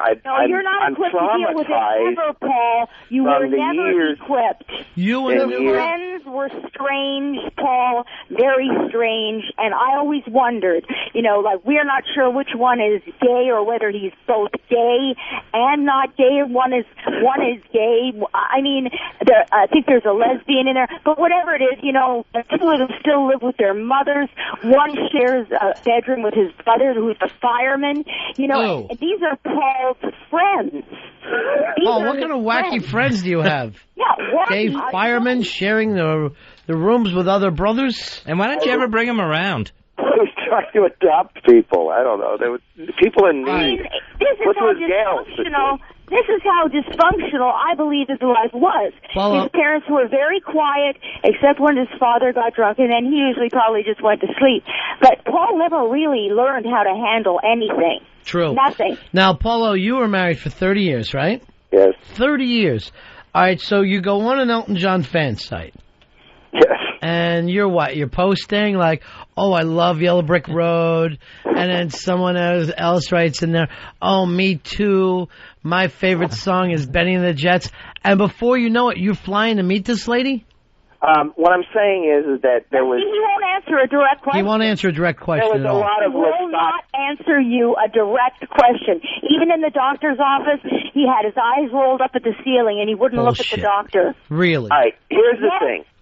Mel is a very good person, and what has happened is that to a certain extent we talked about similar situations in our lives, right? With Gail and with her ex-husband, and you could have kept on talking with her, but you met her and decided to have sex with her. And she's way smarter than me, and to a certain extent, she could see that. Is that a threat, Paul? Because, you've been making them to me lately. No, I'm not threatening you. All the ways around social services. And No. Are you going to say you're trying to kill her? No, the point is that I'm just booby saying... trap a treadmill. I have no idea how much pain I live in. No. Yes, because she's been trying to kill me for years. Paul, please. Oh, that is so not true. That is such a lie. Bullshit. I love every you so much. month. I would also... All right, Paul, now she's crying. Every night I can't go on anymore, and I don't even know why I'm alive. I agree. I don't know Paul, please. Unless I hear his voice, I get panicky, and I know that I have to get over it, but I don't care what you say. What he did to me over the years and what he just did to me. Well, I still think she should come to New York and, Paul, work on the show. Deal with her. She's upset right now. You got her upset. I know, but that would help if she would go to New York and work on the show. I try to explain to him how hurt it can be to be abandoned and left in a dirty house that you can't clean because you're so overwhelmed with grief you can't make any moves. He doesn't understand what he's done. All right, Gail. I'm sorry. Take it. You know what? I mean, a lot of the stuff you're saying, I think Paul's finally hearing for the first time. But here's the thing. You can't change him, right, Gail? No. And remember, you've got to really start thinking about changing yourself. Yes, And I know that. Fezzy went through this, Fez, and first you were afraid, you were petrified. Oh, I was totally. And Gail O, maybe this could be your song now. Maybe it could be. Maybe it could be. Maybe God's giving me an opening. This is the opening you were looking for. Tell him what you think. You don't even need him. I wish that were true inside. I still feel that way. You're the one with the booty. You're the cutie with the booty. I'm too old. You're not. You need to run to the door and yell, next. Next. I'm right here. You're the total package. Like that Beyonce song, Oh, you shut up, Paul. Yeah. I mean, what it is if he had more clearly discussed situations with me, and I have to make an impact on this, things would be a lot different than they are right now. You're going to survive, I could never darling. have a decent conversation with him. This is your song. Well, I'm sorry, you guys. I didn't mean to upset you or anything. You walk it, honey. You walk it, sister. You're going to go on without him. This is Gail O's year. Yes. 07. Gail O's in heaven. Should I call you guys ever? Ever. Anytime you want, call us. You got our number. Always. Yeah. I like to talk to you sometimes without Paul O around. Maybe we do a little dream date. We find you somebody like the Midnight Rider would be perfect for you. Sounds wonderful, only he wouldn't come to Florida. Sure he would. He comes down there for a booty call. If the law was chasing him. If the law was chasing. All right, Gail, you enjoy yourself in Orlando. Well, it's hard to enjoy yourself in a huge room all by yourself. You know, it's sad. I mean, I'm trying to write, but it's sort of sucky. I understand. And sad. Well, anyway, listen, guys. I hope you have a good interview with Paul. Oh. And I hope that you make him realize that what he did, regardless of his reasons, everybody always has reasons for everything. Sure. Regardless of his reasons for what he did, he broke my heart and he demolished my life. I know. Over this woman. And I certainly hope that when he is 70 years old and she's 55, she's not going to mind pushing him around in a wheelchair. Good one. So that's all I have to say about it, except and it'll be your turn, Paul. I love you, Paul. You say know it back, I do. Paul. Yes, Gail, I love you. Very good. Have a good life. You guys are back together. Yeah, we did it. Yes. The O's are back together again. Sure, All right, bye, Gail O. Bye, and Paul O, you scum. A very bad person. But he basically can't explain himself out of certain situations. So all right, we'll just leave it at that, okay? Right. Bye-bye, Gail. Okay, bye-bye. Paul O, you scum. I'm not scum.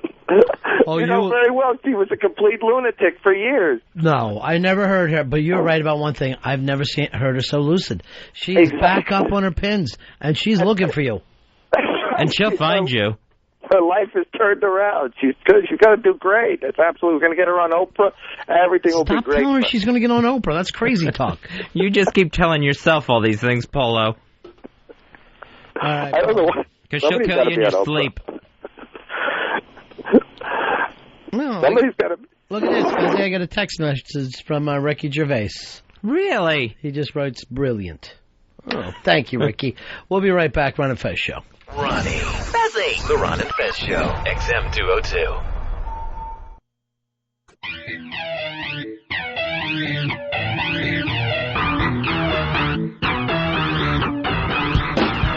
Welcome to the Ron and Fez Show on XM Radio. Doesn't get any better than Ron and Fez. The best thing going.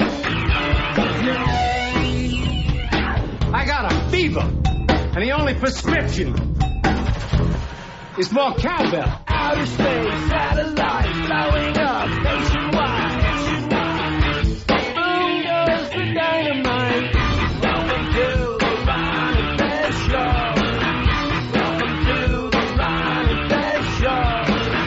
Welcome to the Ron and Fez Show. Welcome to the Ron and Fez Show.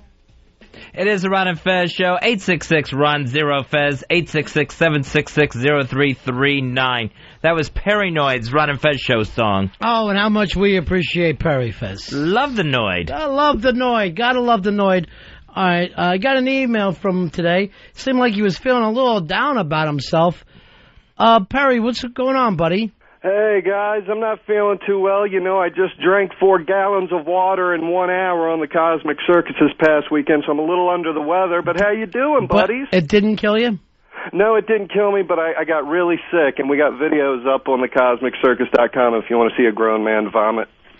You know, Perry, I got this email. You seem like you're at one of your down times now where you're not feeling all the Perry love? I am. You know, I recently fell off the wagon, and I've been experimenting with some medications, and I find myself feeling a little rejected, a little angry, and I just feel a little unappreciative sometimes from, the whole scene. You know, what's bothering you right now?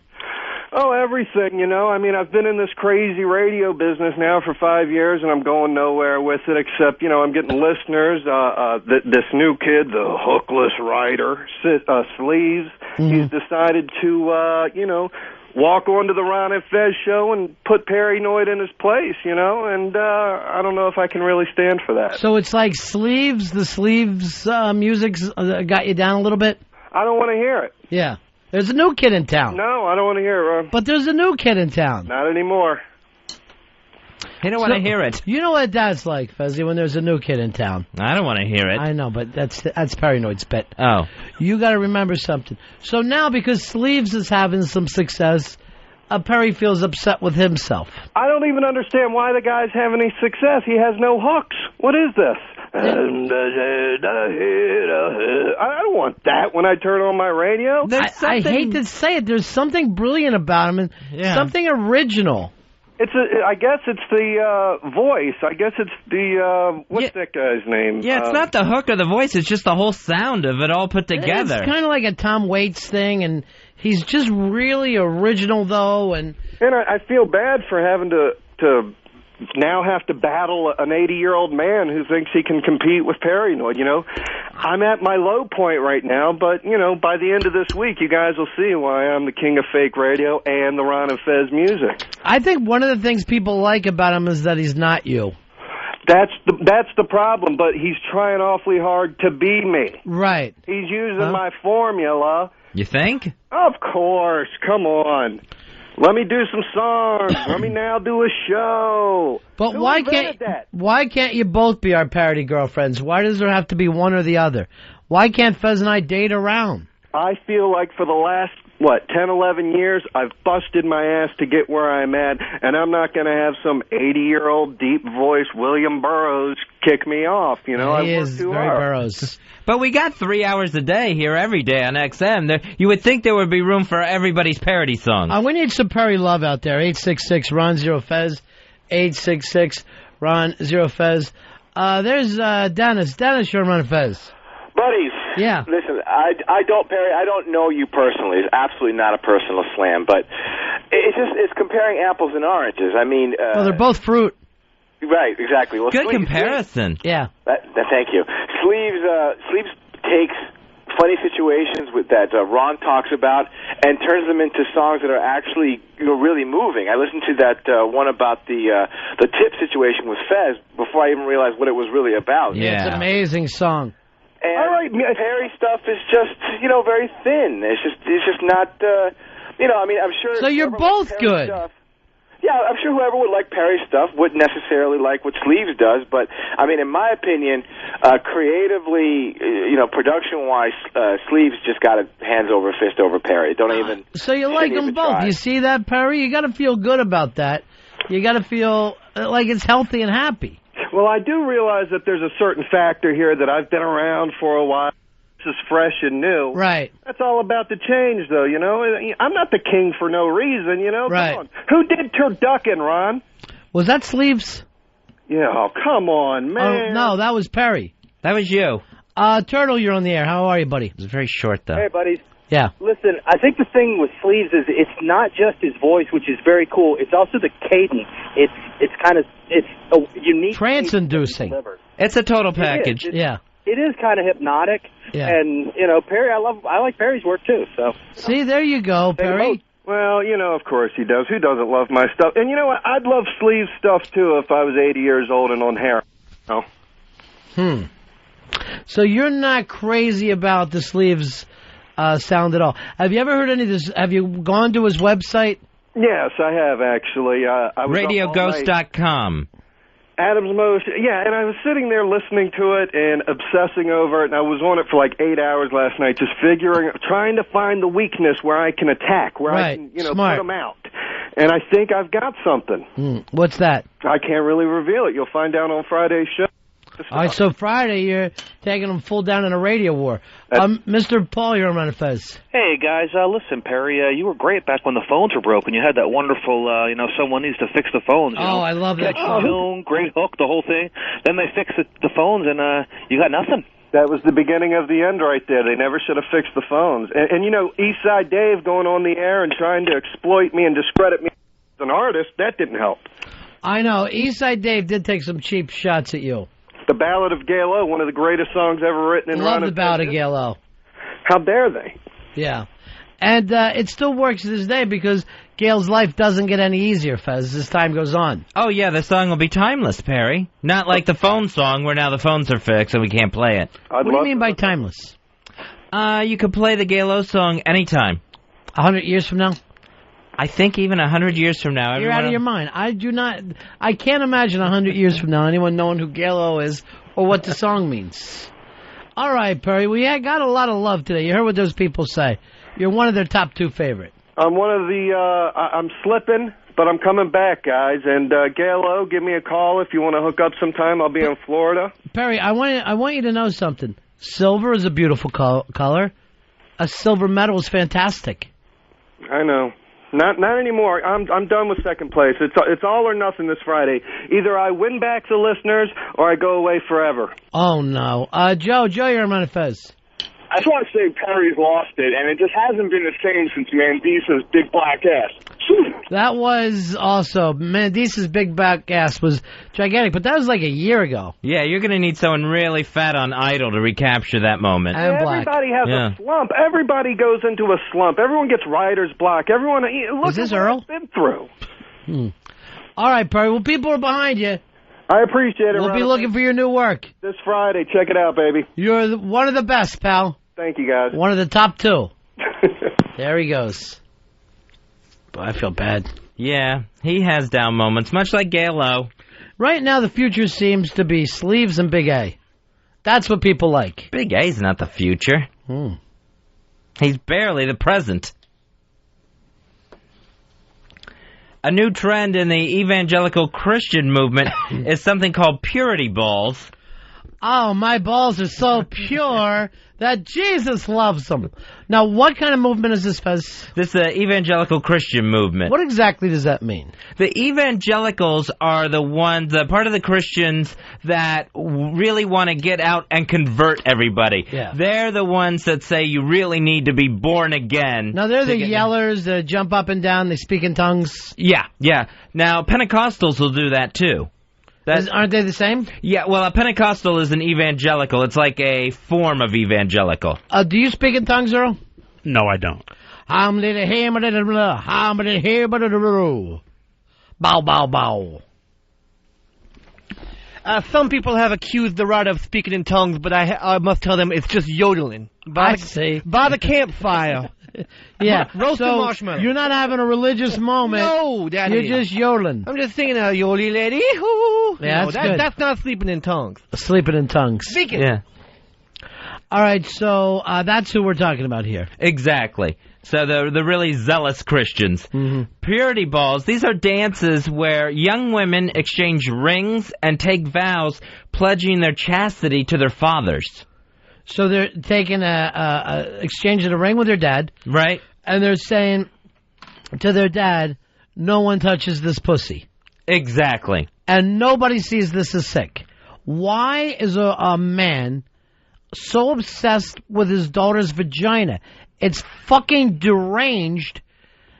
And basically, Fezzy, it seems like the FBI to kick in the door and bust both of them. Well, it looks creepy. Here's a photo from one of the purity balls where there's the gray-haired father. He's got the gray in the temples like Reed Richards. Sure. And there's his daughter, his teenage daughter, just leaning on him, and they look like they're husband and wife at a business function. Like maybe she'll be kissing his purity balls later in the night. Yeah.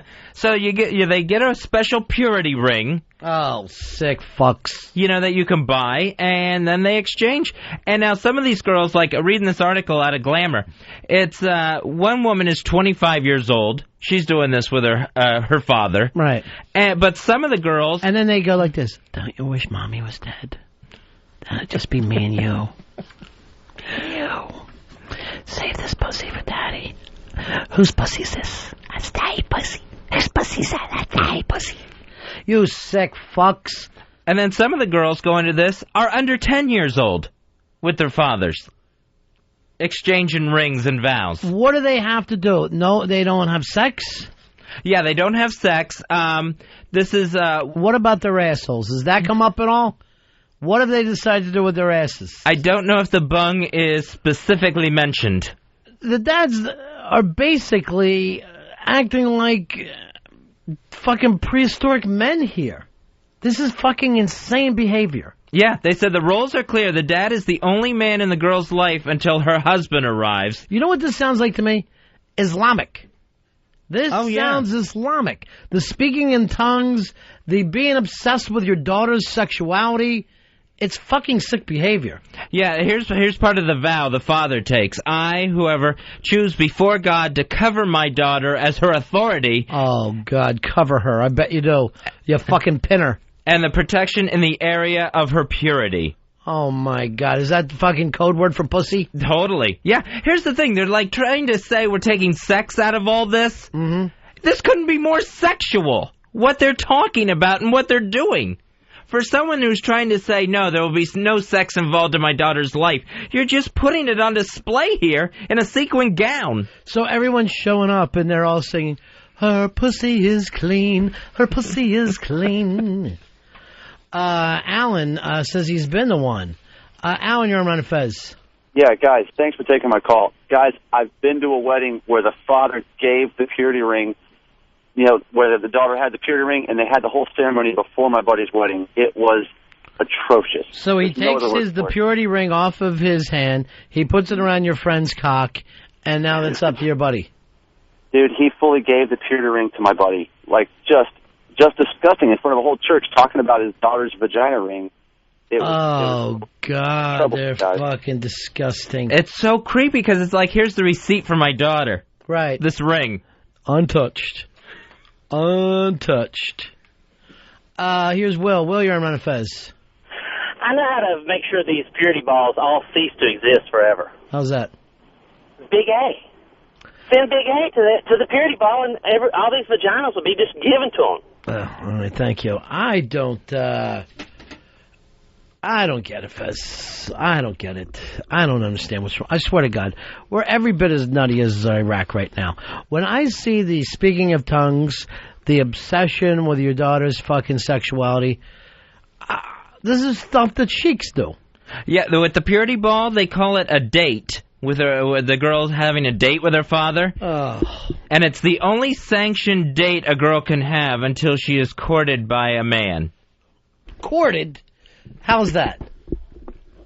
How you courting in 2007, Froggy? When you come a courting? That's going to be the dad on every date, taking pictures. We're fucking nuts. And this is why we've got a president none of us want.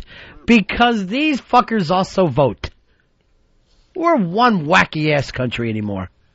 It's so gross. How do you even... I wish that there was a God so he could reach down out of the fucking sky, grab us by our collars on Maine and fucking Washington State, and just shake the shit out of the whole country. Just reach down and shit. What the fuck is wrong with you? And that's when I'll believe, Fezzy. How does a dad even approach his daughter with this? I'd like to take you to the purity ball. I bet he fucking breaks the latch on the bathroom. I bet that fucking starts it. Whoops, I didn't know you were in here. Tim, you're on Ron and Fez. Yeah, wouldn't you get your money back if it wasn't pure? You know, I've had a pure and unpure, and I'm telling you right now, not bad when somebody breaks it in. Scott, you're on Ron and Fez. What's up, buddy? Yeah. Thanks for taking my call. Oh, this reminds me of that crazy-ass Jesus Camp movie. I think there was a young kid in there. I think his name was Tank Rizzo. He was talking about how when he was 5 years old, you know, he was just looking for more out of life. And then you see him shaking on the ground and shit. It's fucked up. Earl, do you fall on the ground when you're at church? Well, I don't, but I've seen it happen. I've seen it happen more than once. I've seen old women. I've seen children. I've seen... Why are they falling down like that? What's happening in there? Well, you're supposedly consumed by the Holy Spirit, and you're speaking in tongues, and you just fall out. You're just completely overwhelmed by the Holy Spirit. I guarantee you, in your neighborhood, there's not a whole hell of a lot of purity balls. You're absolutely right. I mean, because it's like Fantasia. You're at church at 13 with your own kid on your hip, holding on to it and singing. They got to do that instead of a baptism. Yeah, we've had plenty of girls, they disappear, and then like a year later, you're like, where have they been? And all of a sudden they're pushing the stroller into the church. Of course. I've been to a Pentecostal church where the tongue started being spoken. Yeah. And here's the convenient thing. This is also in the Bible. There will always be somebody there to interpret what the person speaking in tongues is saying. So give me an example. I don't know how it works. Show me how they speak in tongues, because I'm totally... this is foreign to me. It'll be like you're like a chant almost, and then there will be somebody going, "God is great. I am the God of the universe. I am the God of love." And how can this person interpret? And were they acting like God doesn't speak English? Why are they speaking in tongues? It's a made-up language? Yeah, it's a totally made-up language. It's not like they start speaking in like an ancient, text. Ancient Chinese secret. That the disciples spoke in or something. Yeah, but conveniently enough, there is always somebody there that can tell you what the tongue person is saying. Let me go to Matt. Matt, you're on Fez. Of course Earl falls on the ground when he's at church. He falls on the ground all the time. Fabrice, they fucking constantly think the Holy Spirit has grabbed him. He's just passing out again. That's just someone cleaning the pews. Oh. That's an ass. Always thinking pubes. Earl, how long does your church last? It starts at 10:45. It ends on average, it ends around 1 o'clock. All right, so 2 hours and 15 minutes. That is too long. What's yours go, Fez? Usually an hour 15 at the most. 20-minute sermon. Matt, you're on Fez. Hey, buddies. Yeah. This sounds like the kind of stuff that turns girls into little stalker patties. It does, because you're forcing these girls to be very fucking nervous about the future and nervous about their own bodies, and their father's thinking about it the whole time. Yeah, it's just daddy guilt on top of everything you do, every move you make. Kendall, you're on Ron and Fez. Hey, Ron. I grew up in this environment. I've even been a preacher at places where they want to do this, and I think it's totally wrong. When I was in high school, there was a girl who had one of these purity rings, and it was pretty obvious the day she showed up without it. Yeah, that's kind of cute. Now, you're a preacher yourself, Kendall. Yeah, I used to do a lot of speaking at youth camps and that kind of stuff. And you think it crosses the line when the father says you're dating me until you're married, right? I mean, it's fucking backwards. Yeah, but that's not really the way they're looking at it. But I think it's wrong because it puts morality in place of the relationship with God, which is what they say they're all about. I mean, Ron, I've known so many kids who did this purity process, and when they screw up, they fall hard, man. Right. Because suddenly because they're kids and they've been fairly innocent up to this point in their life, this is a big crushing thing for them. They don't know, like the rest of us, that we're able to go, I did some things and that's it. You know what I mean? When you're a kid, all that stuff hangs very, very hard on you. And some of this, it's not just, it doesn't stop at sex, it's kissing. I won't kiss, another man until my wedding, when they pronounce me man and wife. Other than daddy. Right. All right, Kendall, thanks, buddy. All right, guys. Peace. 866-RON-0-FEZ, 866-RON-0-FEZ. Hey, Chris, you're on Ron and Fez. Yeah, talking about the speaking in tongues and stuff, when I was little, I went to a church, and the preacher would speak in tongues, and somebody would interpret it. Come to find out, that guy was his best friend, and he was the only person in the church that would interpret. And I asked somebody about it, and they said, well, the elders of the church, only the holiest of the church do it. And I was like, hell, I go hunting with this dude on Saturday, and he's fuck this and shit this, and goddamn, I think it's just a fucking gimmick, man. All right, thanks. When I saw the tongues being spoken, it was right in the middle of the service. It was just somebody in the congregation stood up and started basically chanting. So what did you do? Were you weirded out by it? I was totally weirded out. But, you're on the outside now. This is the fastest growing Christianity that we have right now, Pentecostal, growing faster than anything else. Earl, you're Baptist people. You do speak in tongues or you don't? Yes, we do. You do? We do, but we don't have anyone standing by to interpret it at all. We just let it... Have you ever spoken tongues, Earl? I've never done it. Yeah. I believe my mother has the ability to do it. The ability. Well, when she gets wound up, you can't understand a word she's If two saying. people were speaking in tongues to each other, I would be fucking impressed. And going back on and they knew, turn off the light or go pick up the butter dish. But when you're just yelling shit out back and forth, what's that matter to me?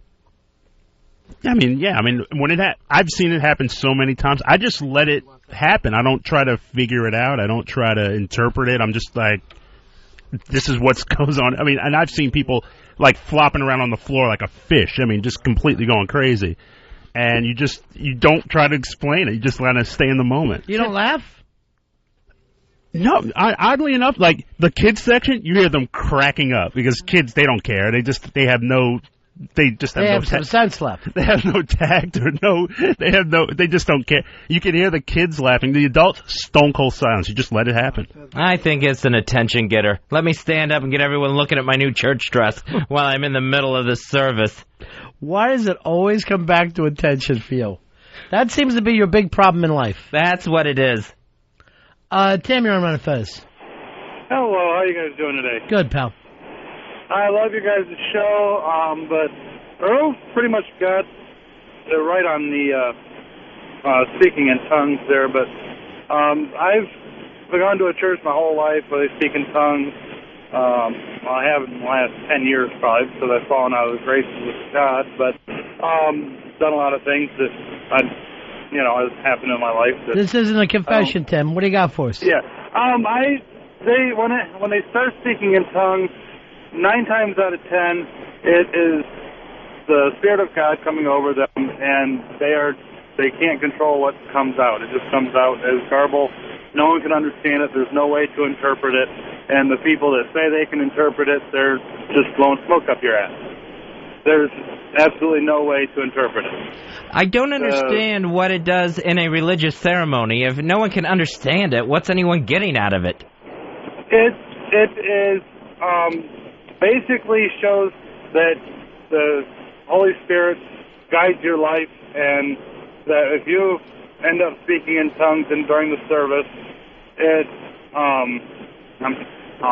been so long since I've gone to this church. Yeah, it's been a while for you. All right, thanks for calling, okay? Yep, bye. Right. Jesus is your co-pilot. All right, 866-RON-0-FEZ, 866-RON-0-FEZ.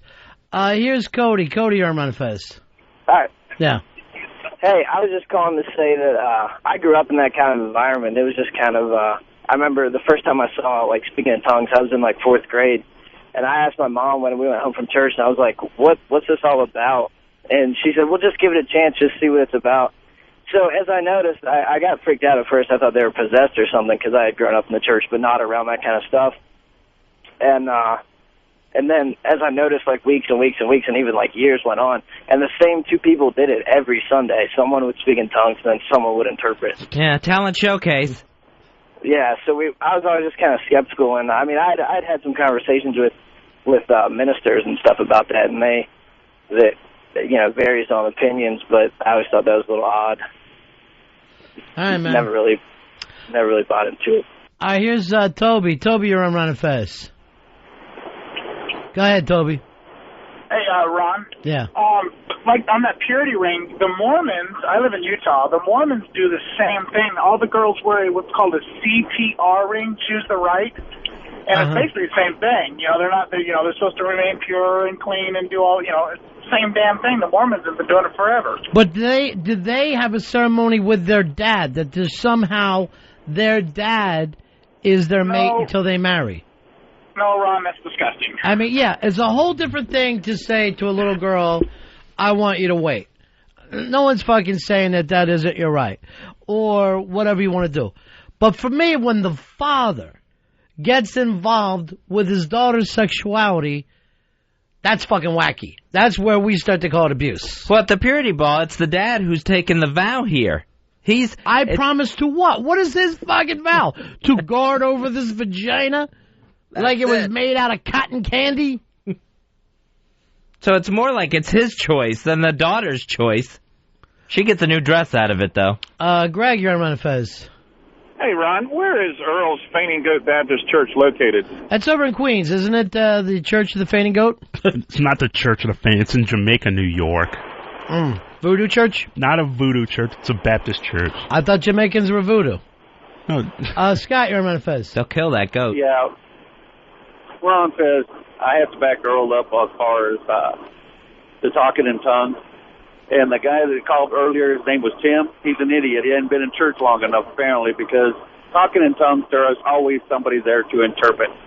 It's a gift of God, of the Holy Spirit. It's in the Bible, and there is always somebody there to interpret. All right. As far as the chastity ring, Now, but let's go back first, Scott, okay? Okay. So some guy starts basically talking gibberish, right? The Spirit is hitting him, and he's just yelling out things that we can't understand. Right? It's a certain language. It's either it could be Hebrew, it could be. And yet it's not. It's not an actual language. No linguist would be able to sit there and interpret. You need somebody else of faith to interpret.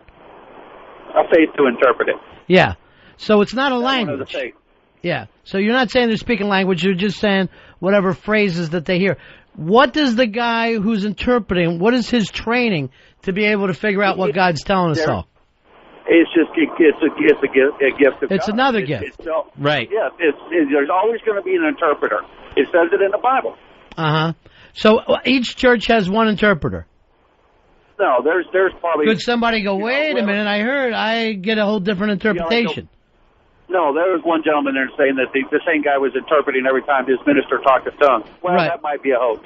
Because it shouldn't always be the same person.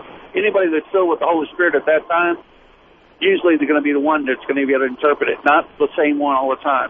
But could two people hop up and have a completely different interpretation? No. Why not? Because you only hear one person interpret. But why is that? Why not have a couple? Why not have this is what... Now, here's how I would become a fucking immediate believer. Okay, Scott? You have a tape of somebody from Earl's church speaking in tongues, right? You take that tape, you show it to 3 different interpreters. For each interpreter to say, here's what God is telling me, and they all come out with the same thing, I'd be a fucking stone cold believer. Well, I agree. I mean, you might try that. All right, I want to try that one. I want to get that experiment going, Earl. Thanks a lot for calling us, Scott. Thanks. But that would be cool to see that one. Matt, you're on Ron and Fez. Hey, buddies. Yeah. I just wanted to say I went to Catholic school for like 12 years, and the last caller is completely wrong. Yeah, there's no historical basis in the Bible for, the whole tongues thing. All it was that when the original apostles got tongues, that meant they could speak different languages. Yeah, there's one line in the Bible, right? Yeah, well... Yeah, it's just... There's the actual first Pentecost where the disciples were all speaking in different tongues and then everybody could understand them. But then there's another part in the Bible where it says different people will have different gifts for the church, and one of it is the ability to speak in tongues, the ability to interpret, the ability to do this and that. Yeah, what they meant was that they went out and spoke different languages, all the different nations. They didn't speak gibberish or anything. There's no record of speaking this new... So you're basically saying that they act like, somehow they were touched by God and they can suddenly speak, Gaelic or whatever it happened to be, the languages of the day, and then other people would be able to understand them no matter what language was being spoken. Exactly. I'm agnostic now, but I don't believe that either, but that's what the Bible says. Thank you very much, my friend. Like, the time I heard it, from what I understand, it's not a language, like you said. Mm-hmm. It's gibberish, but it's spoken like an old Middle Eastern language. Like, if you didn't know it, you would think it was Arabic or Hasidic or something like that. It's like something that opens up a Sting song, where he would always have one of those guys wailing, and then he would pop into, whatever his song was. Right. It's not just going to be, oi, oi, oi, oi, oi, oi. It's going Wait a minute, what did you just do there? Was that Frank Zappa? I think you just started talking pajama people. Hoi, hoi, hoi. It's not going to be like, it's going to sound like a real language, not just a bunch of crazy noises. And then somebody else has to say, this is what the gibberish guy means. Right, and when you said, can't there be 2 interpreters? Yeah. Seems to me like it's first person to stand up gets to do it. But I would go to this church right away and go, no, that's not what she said. Bull hockey, my friend. I've been listening for a long time. We ought to start a prayer, Fuzzy. There's so much money in there. Just start ourselves one of them rolling churches. Oh, yeah. Make some serious cash. And then the government's afraid to fuck with you. You got to go overboard and build yourself a giant castle house before the government will step in. You got to have a pimp mobile before they'll get mad. If you just went out there and lived a high-income living without being too flashy, the government would let you walk. It's so easy to hide that money, so easy to spend that money and to get it. Yeah. All you got to do to get away with it, we handed out to poor people. That's where it went. Sorry, the homeless don't give receipts. Nice one. Larry, you're on Ron and Fez. Hi, buddies. The thing that Fez talked about on the day of Pentecost, the apostles spoke in Aramaic, and everybody in the listening audience, as it were, heard and understood the apostles in their native language. I see. So the apostles spoke in their language, and everybody heard it in the language they were born with. So that's what, no matter...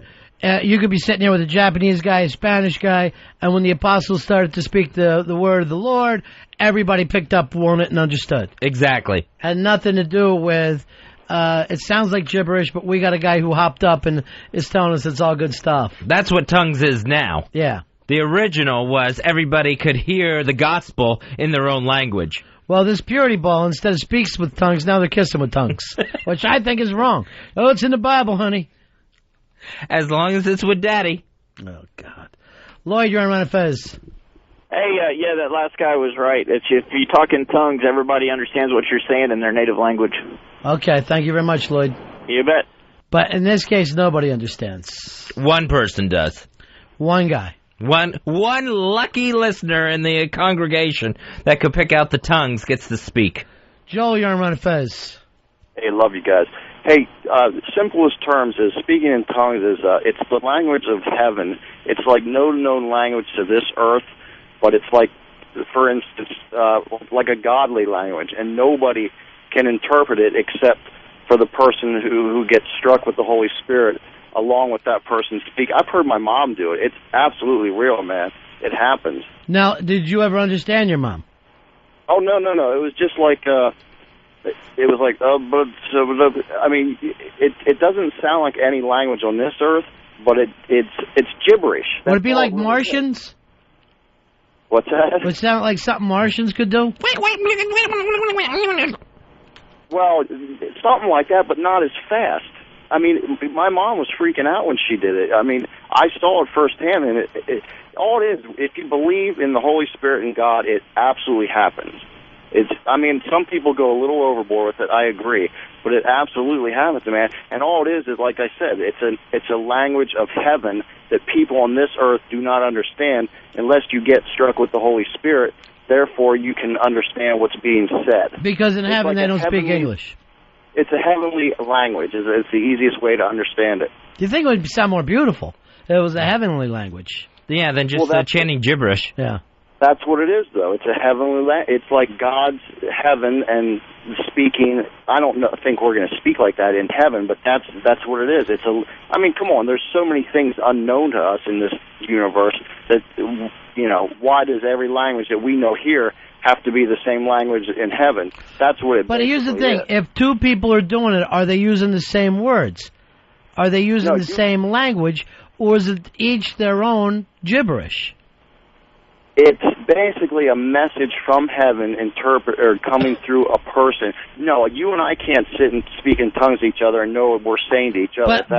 What we could do is that if we had enough people doing this, we could have linguists sit down, write down the phrases that they hear, write down the sounds, go over it, and start to put this language together.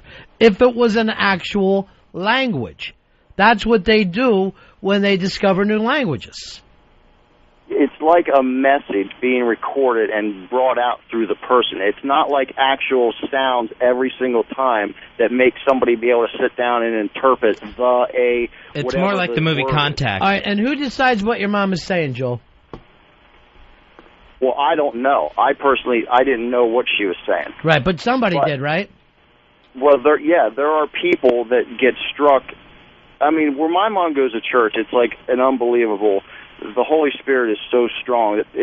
I've seen it, man, and I've always been skeptical, but I've seen it, and I know it happens. It's just, it flows through you, and you're just, it's like another realm you're in. How many people were there, Joe? Big church? Yeah, hundreds. Yeah, some of these churches now, thousands of people. Thousands of people show up and do this thing, and it's just gigantic.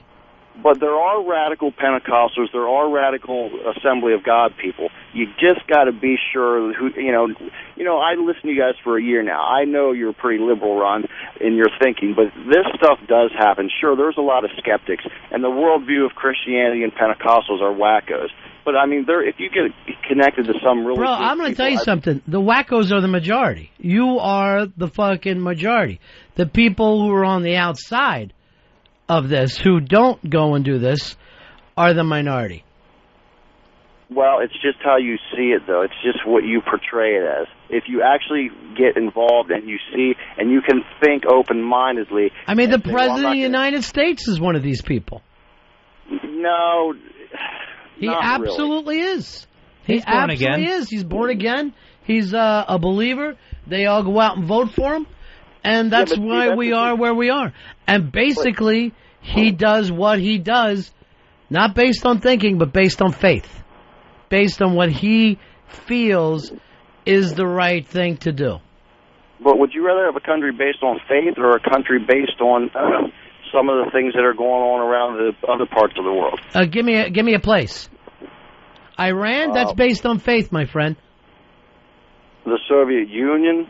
The Soviet Union, I really don't know much about the new Soviet Union, but India? Let me just say this. Between the Soviet Union and Iran, I pick the Soviet Union.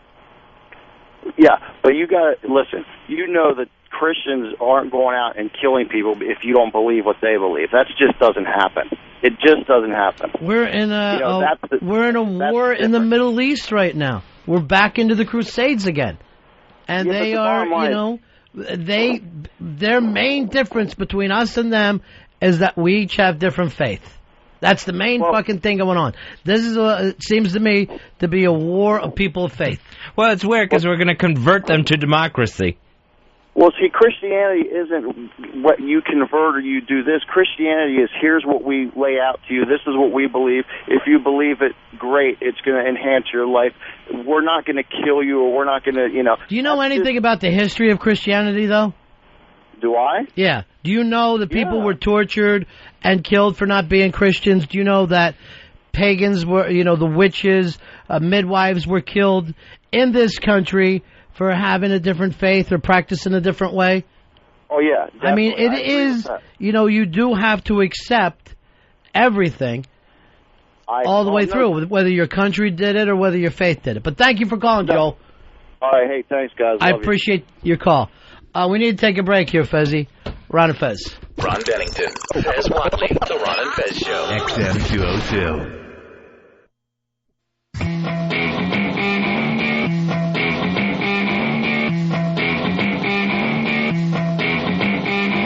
Push the tempo, push the tempo, push the tempo. We're back with the Ron and Fez Show on a Tuesday. 866-RON-0-FEZ. That's the toll-free phone number, and you can always email us at ronandfez@AOL.com. Well, thank God it's Friday. It's Tuesday. Oh, Jesus. It's only Tuesday, my friend. Checking out the Super Bowl 41. Peyton Manning's thumb is merely bruised. It'll be fine for the Super Bowl. That's on his throwing hand? Yeah. He had got that caught in the helmet in the AFC Championship game. So there was some wonder. The X-rays are fine. Well, he threw a touchdown after that, though, right? Yeah, he was still using that thumb. He did scream at Gorski on the sideline, though. Be ready. It seems like everybody is leaning the Colts way. Oh, yeah, still 7-point favorite. 7-point favorites, but whenever I even see the sports guys on TV, I guess every year there's like a big story, and the big story of this Super Bowl is Peyton Manning. Everybody thinks this is Peyton's opportunity, and he's been a good soldier up to this point. It's time now for him to get a star. Yeah, it's, Peyton, can he finally pull this off? Where on the other side of it, it's Grossman. Does Grossman even know he's going to the Super Bowl? Right. Does he have a right to go in? The worst quarterback in the league playing against the best quarterback in the league. It's amazingly funny. Here's a guy, Peyton Manning, it stays pretty quiet.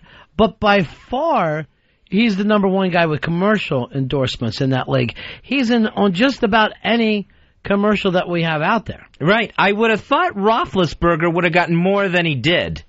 He got a few, but it just didn't seem to last like Peyton Manning's does. Yeah, Peyton Manning has the really big products, and the thing is, it's not like he's a lot of personality.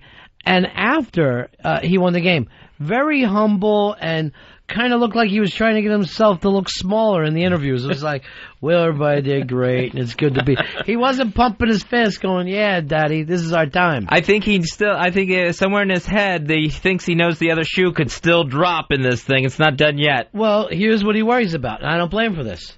How can a colt beat a bear? It just cannot happen in life.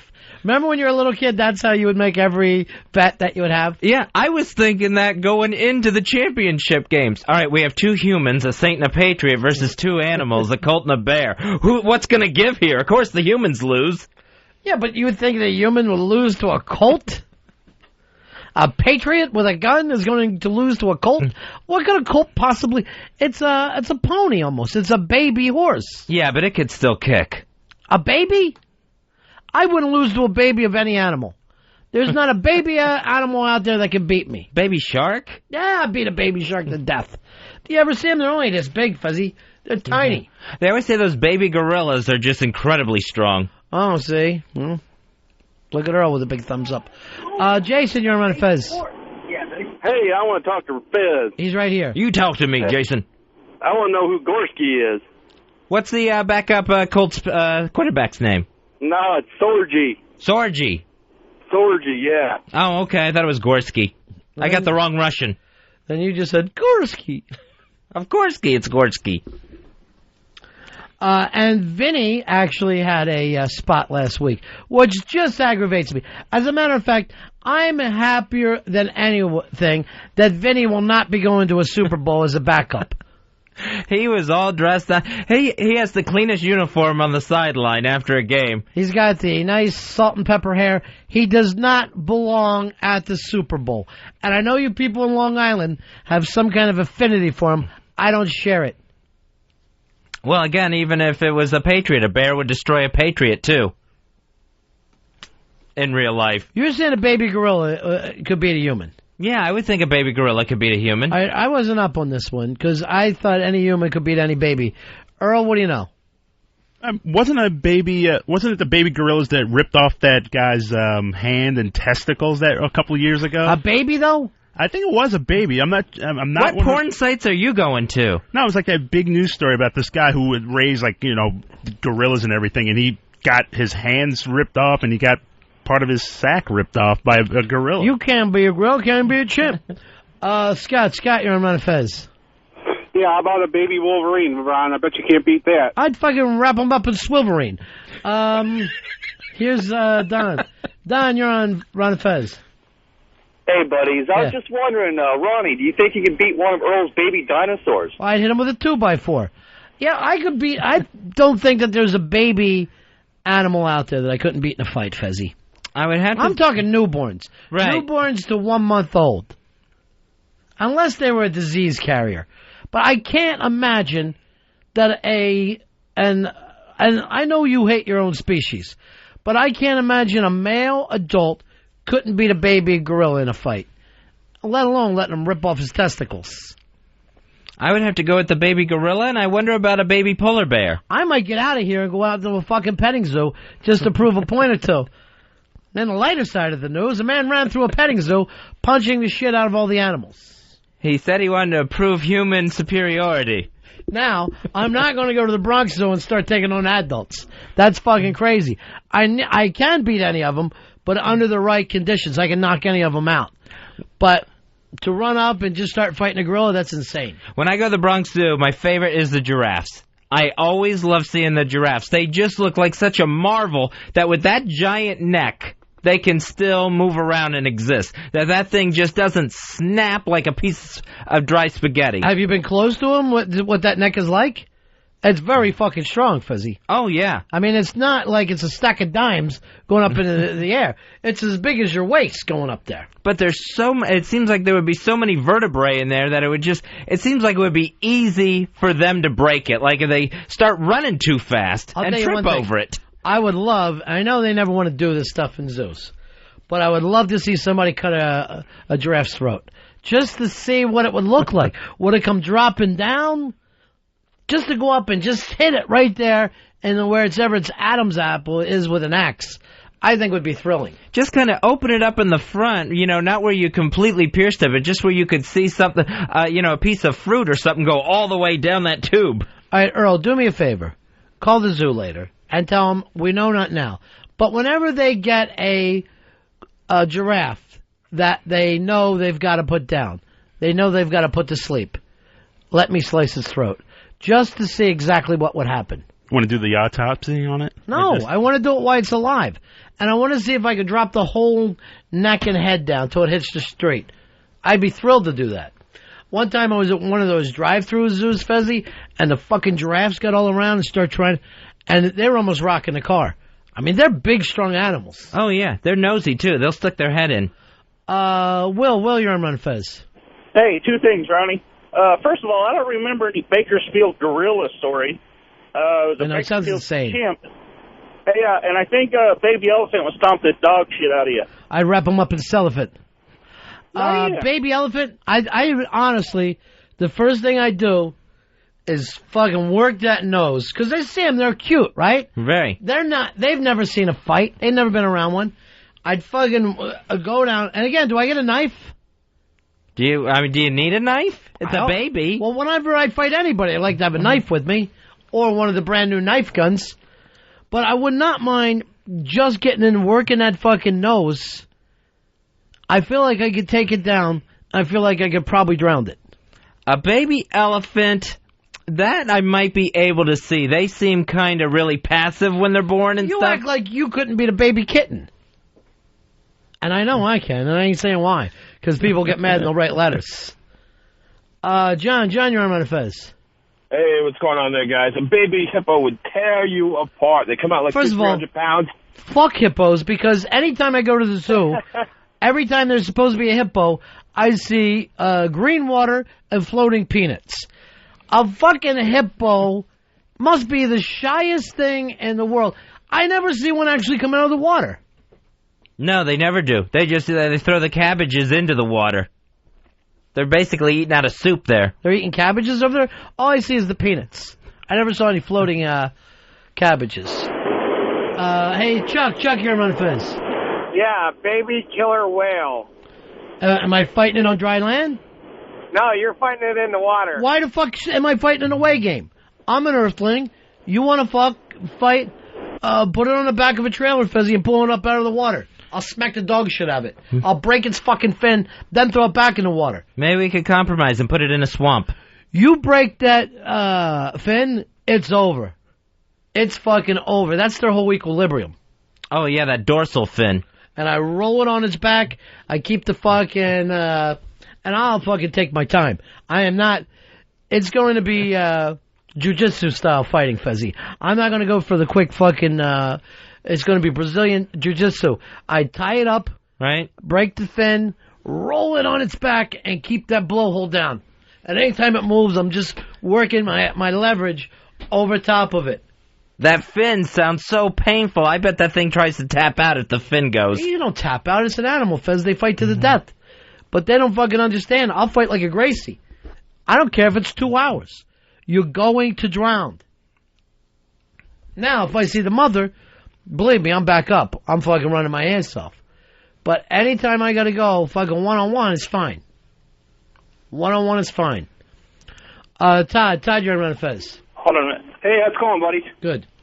Hey, I just want to let Fezzy know that a giraffe has the same amount of vertebrae as a human. Oh, they must be huge. Should you say anything, Fez, that we could use for this show? I believe so. I just hope that Aunt's girlfriend hears some of this shit. Why I'm being called mean. Everything you say is as false as Earl's. I brought you purity balls. That's just your regular balls that you fucking painted gold. Freshly shaven. Jim, you're on Ron and Fez. Baby porcupine. Soft underbelly, my friend. You gotta flip it. Yeah, you gotta flip it. It's not a big deal. You take your time. You flip it over. And here's how I'd fight a baby porcupine. A little milk bottle. Just thinking that it's getting fed. And you can literally, because I know a friend of mine did this, you can shove your fingers right into a baby porcupine's abdomen. You can reach right in there, pull out that goo, and it's over. Yeah, I wonder if a newborn porcupine, if the quills are even sharp yet. Yeah, they're sharp enough. That thing comes out of its mother's screaming. Oh, it's like fucking passing a kidney stone. Like passing a kidney stone. David, you're on Ron and Fez. Couple things. Earl's messed up, man. Those are chimpanzees that bit the guy's balls off, and they were fully grown. Earl, where are you? Where did you go? To Fez school? Could either one of you guys give us real information? A guy said yeah, I got my animals mixed up, and it was definitely a chimp. It happened 2 years ago in California, with where the guy lost. And where's the other rumor you've been running down since the beginning of the show? Why are you reading that like Walter Cronkite when Kennedy was shot?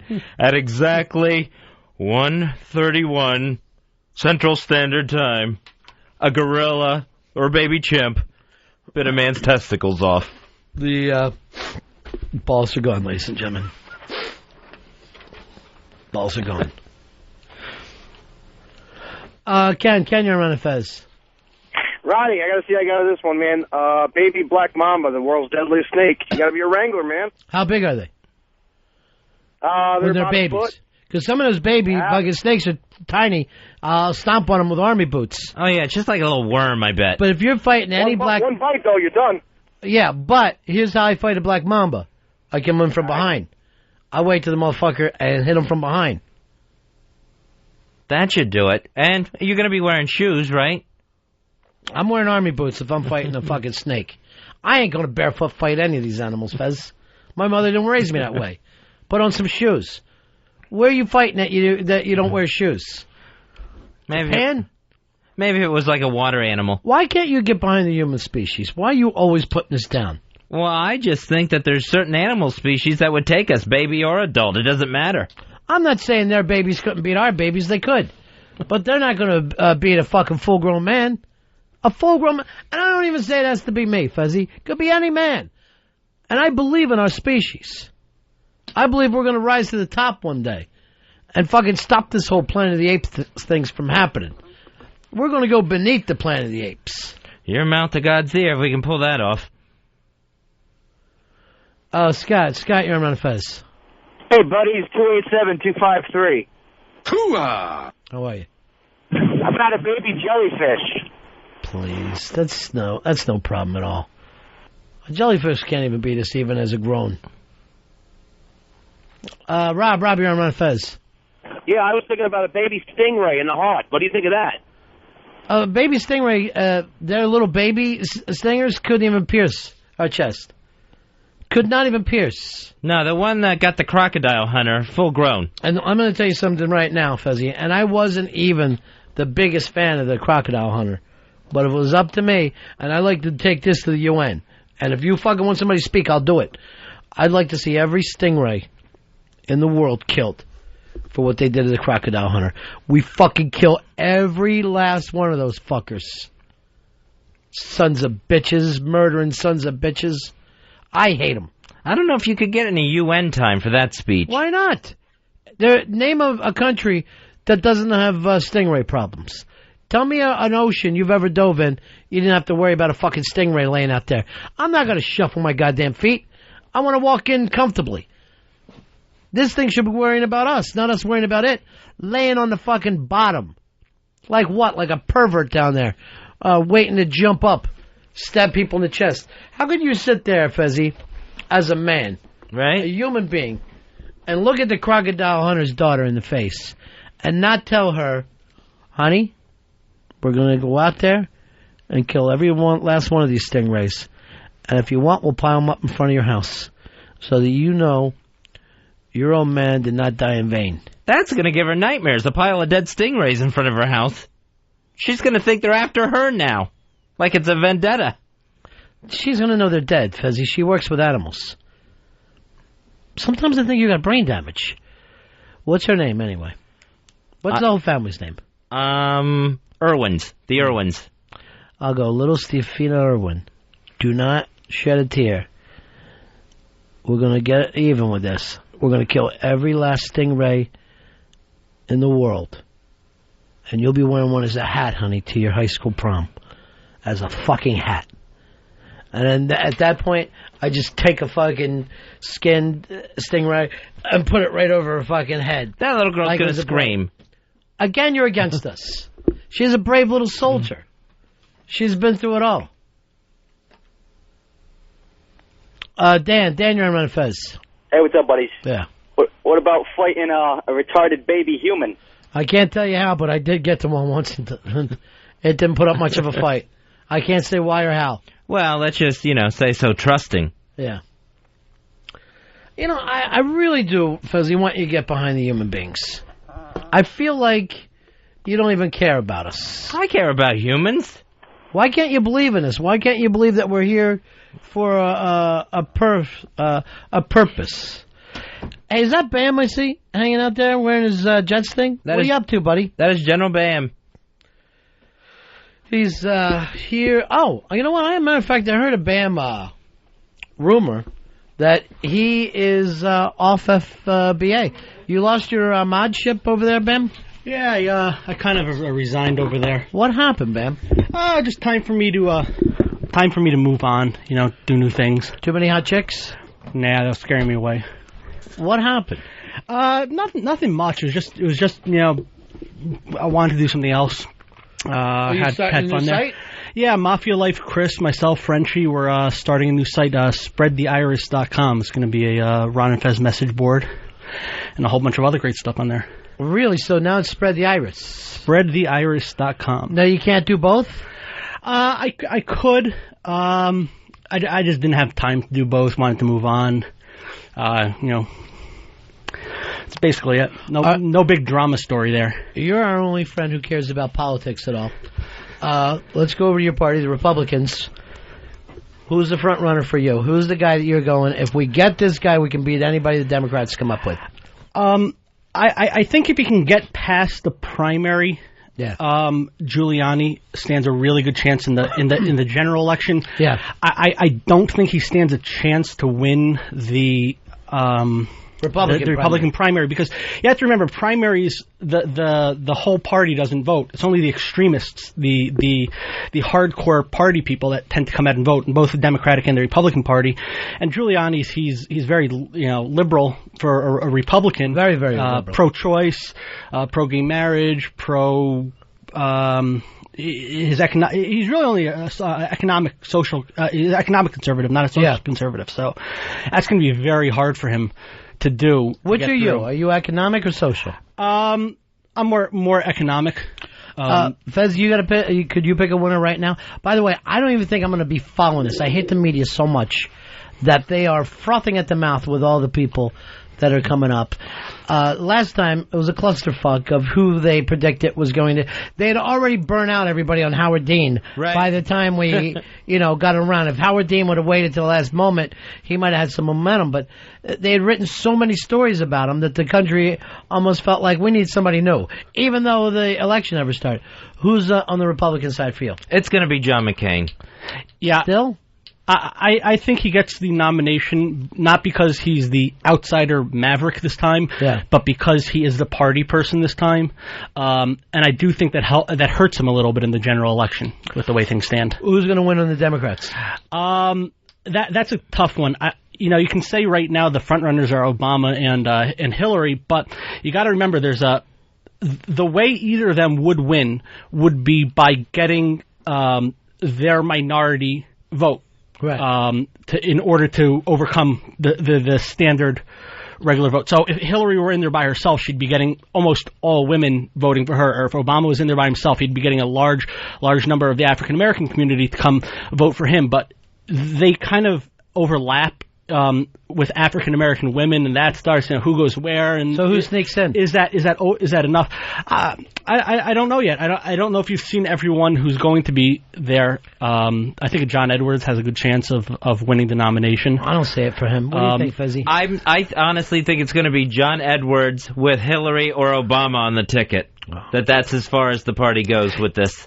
Yeah, I think if they make that announcement beforehand, before the primaries, after the first couple of primaries, if like Edwards say, hey, my VP is going to be, I think that would be a good move for him and help him move up and get some of those votes towards him. Earl, you're all Obama right now? I think he's the man right now. I think he's the perfect choice. He's new, he's different, he's bringing fresh ideas. He's black. That's the thing for you. Well, he's black, but... What if he suddenly was running against another black guy? You wouldn't know what to do then? I would be a little confused at first, but I would definitely... I like the guy. I just generally like... Everything he's said so far, I've pretty much been in favor of or liked. So, Obama's my guy right now. But what has he really done? He's a one-term senator who gave one good speech.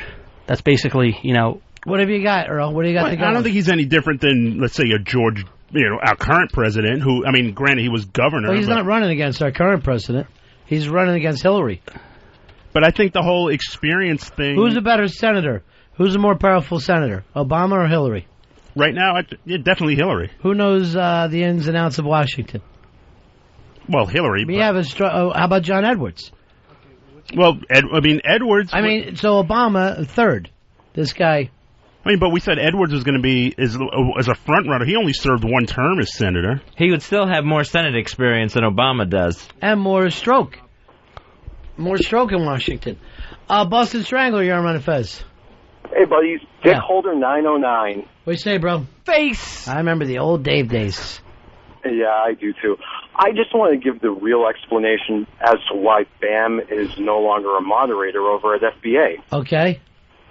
Basically, Doug came up with this great idea called Mod Survivor, so that we don't take ourselves so seriously over at FBA. We like to have fun, enjoy life.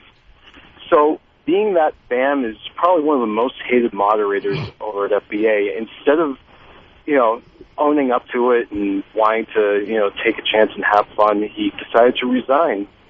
Kind of afraid of... Is that right, Bam? You stepped down because you didn't want to compete? I really didn't want to get into the exact specifics of why I left, because that was a private conversation between people. And I like to keep private conversations private. But, yeah, it had a lot to do with that, and it had a lot to do with a lot of time and effort has to be given in order to do things on these sites. And I just didn't want to be... having to compete to give of my free time to do it, and that's fine. Doug, it's a great idea for the site. I think it's a great contest, but just something because of my the amount of stuff I have to do with work and the amount of stuff I have to do personal life and free time giving. It's just not something I was interested in, and so I just said, hey, it's time for me to move on, and it's time for me to find somewhere else. There's no big scandal or anything there. Just all right, thanks, Strangler. You're welcome, Bam. Best of luck, my friend. Thank you. Here is Scott. Scott, you're on Ron and Fez. Hey, guys. Yeah. Hey, what about Hillary as the front runner with Obama as her ticket mate there? Well, basically, they don't add anything to each other, right? They pretty much have the same kind of minority thing. You have to ask the question: how many people are going to be scared away by the ticket? Is that ticket going to? The question is the ticket going to bring in more people, or is it going to scare away more people? And I think that ticket scares away more people than it brings in, unfortunately. And it shouldn't. It shouldn't. It should be based on how good of a candidate they are, not on sex or race or whatever. But unfortunately, we're humans, and that's the way it is. Who, if it's not McCain, guys, because he's actually pretty old. Who knows what happens in 2 years? Who pops up for you? It would probably be Mitt Romney, I think, from Massachusetts, the Republican governor there.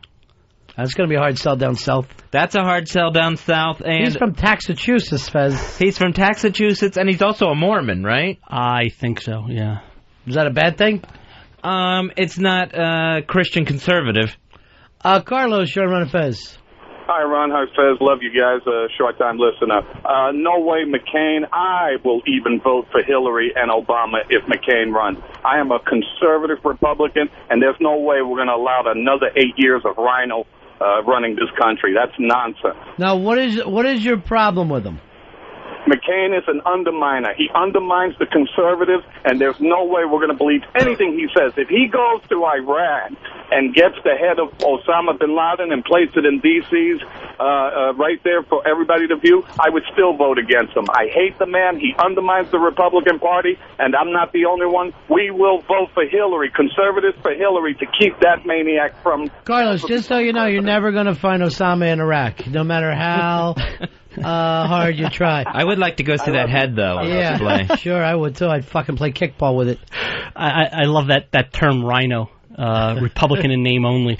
You know, it's very funny. You know, you Democrats don't call Democrats who are pro-choice, pro-life, more moderate Democrats, more liberal Democrats. They don't call them binos or whatever. Right. You know, they're parts of a party, and they're different aspects of the party that make up the party. Okay, John McCain might not be a conservative, but yeah, he's a Republican and believes in the majority of the Republican philosophies and beliefs.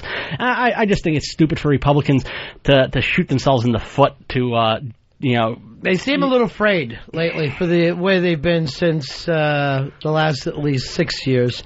They seem a little afraid in their beliefs, don't they? Yeah. They seem like they're coming apart a little bit. Yep. Tonight should be interesting, Fez. President Bush is giving a speech. State of the Union address tonight. He's got to go in there in front of the Democratic Congress for the first time in his term, and with the lowest approval rating of all time. CBS News poll has him at 28% now. Yep. Here's Dan. Dan, you're on Ron and Fez. Hey, buddies. Yeah. That guy Obama openly admitted to being a Muslim and being raised a Muslim. There's no way Americans are going to let a nigger terrorist run the country. All right, Dan. Thank you very much. That's a tough one for you to beat, Earl. There's a lot of people out there like that. Well, and first of all, he's a Christian now. He basically converted over to a Christian, and I mean this election is going to be really interesting to see where people's heads really are as far as a black candidate. As far you as just heard the call. There is plenty of that out there still. No, I'm just saying, but. No, as far as race, as far as sex, I mean, we got Bill Richardson. He's running. He's Latino. We're going to find out where this country's head is on all of these issues as far as race and sex, and that's the thing I'm looking forward to.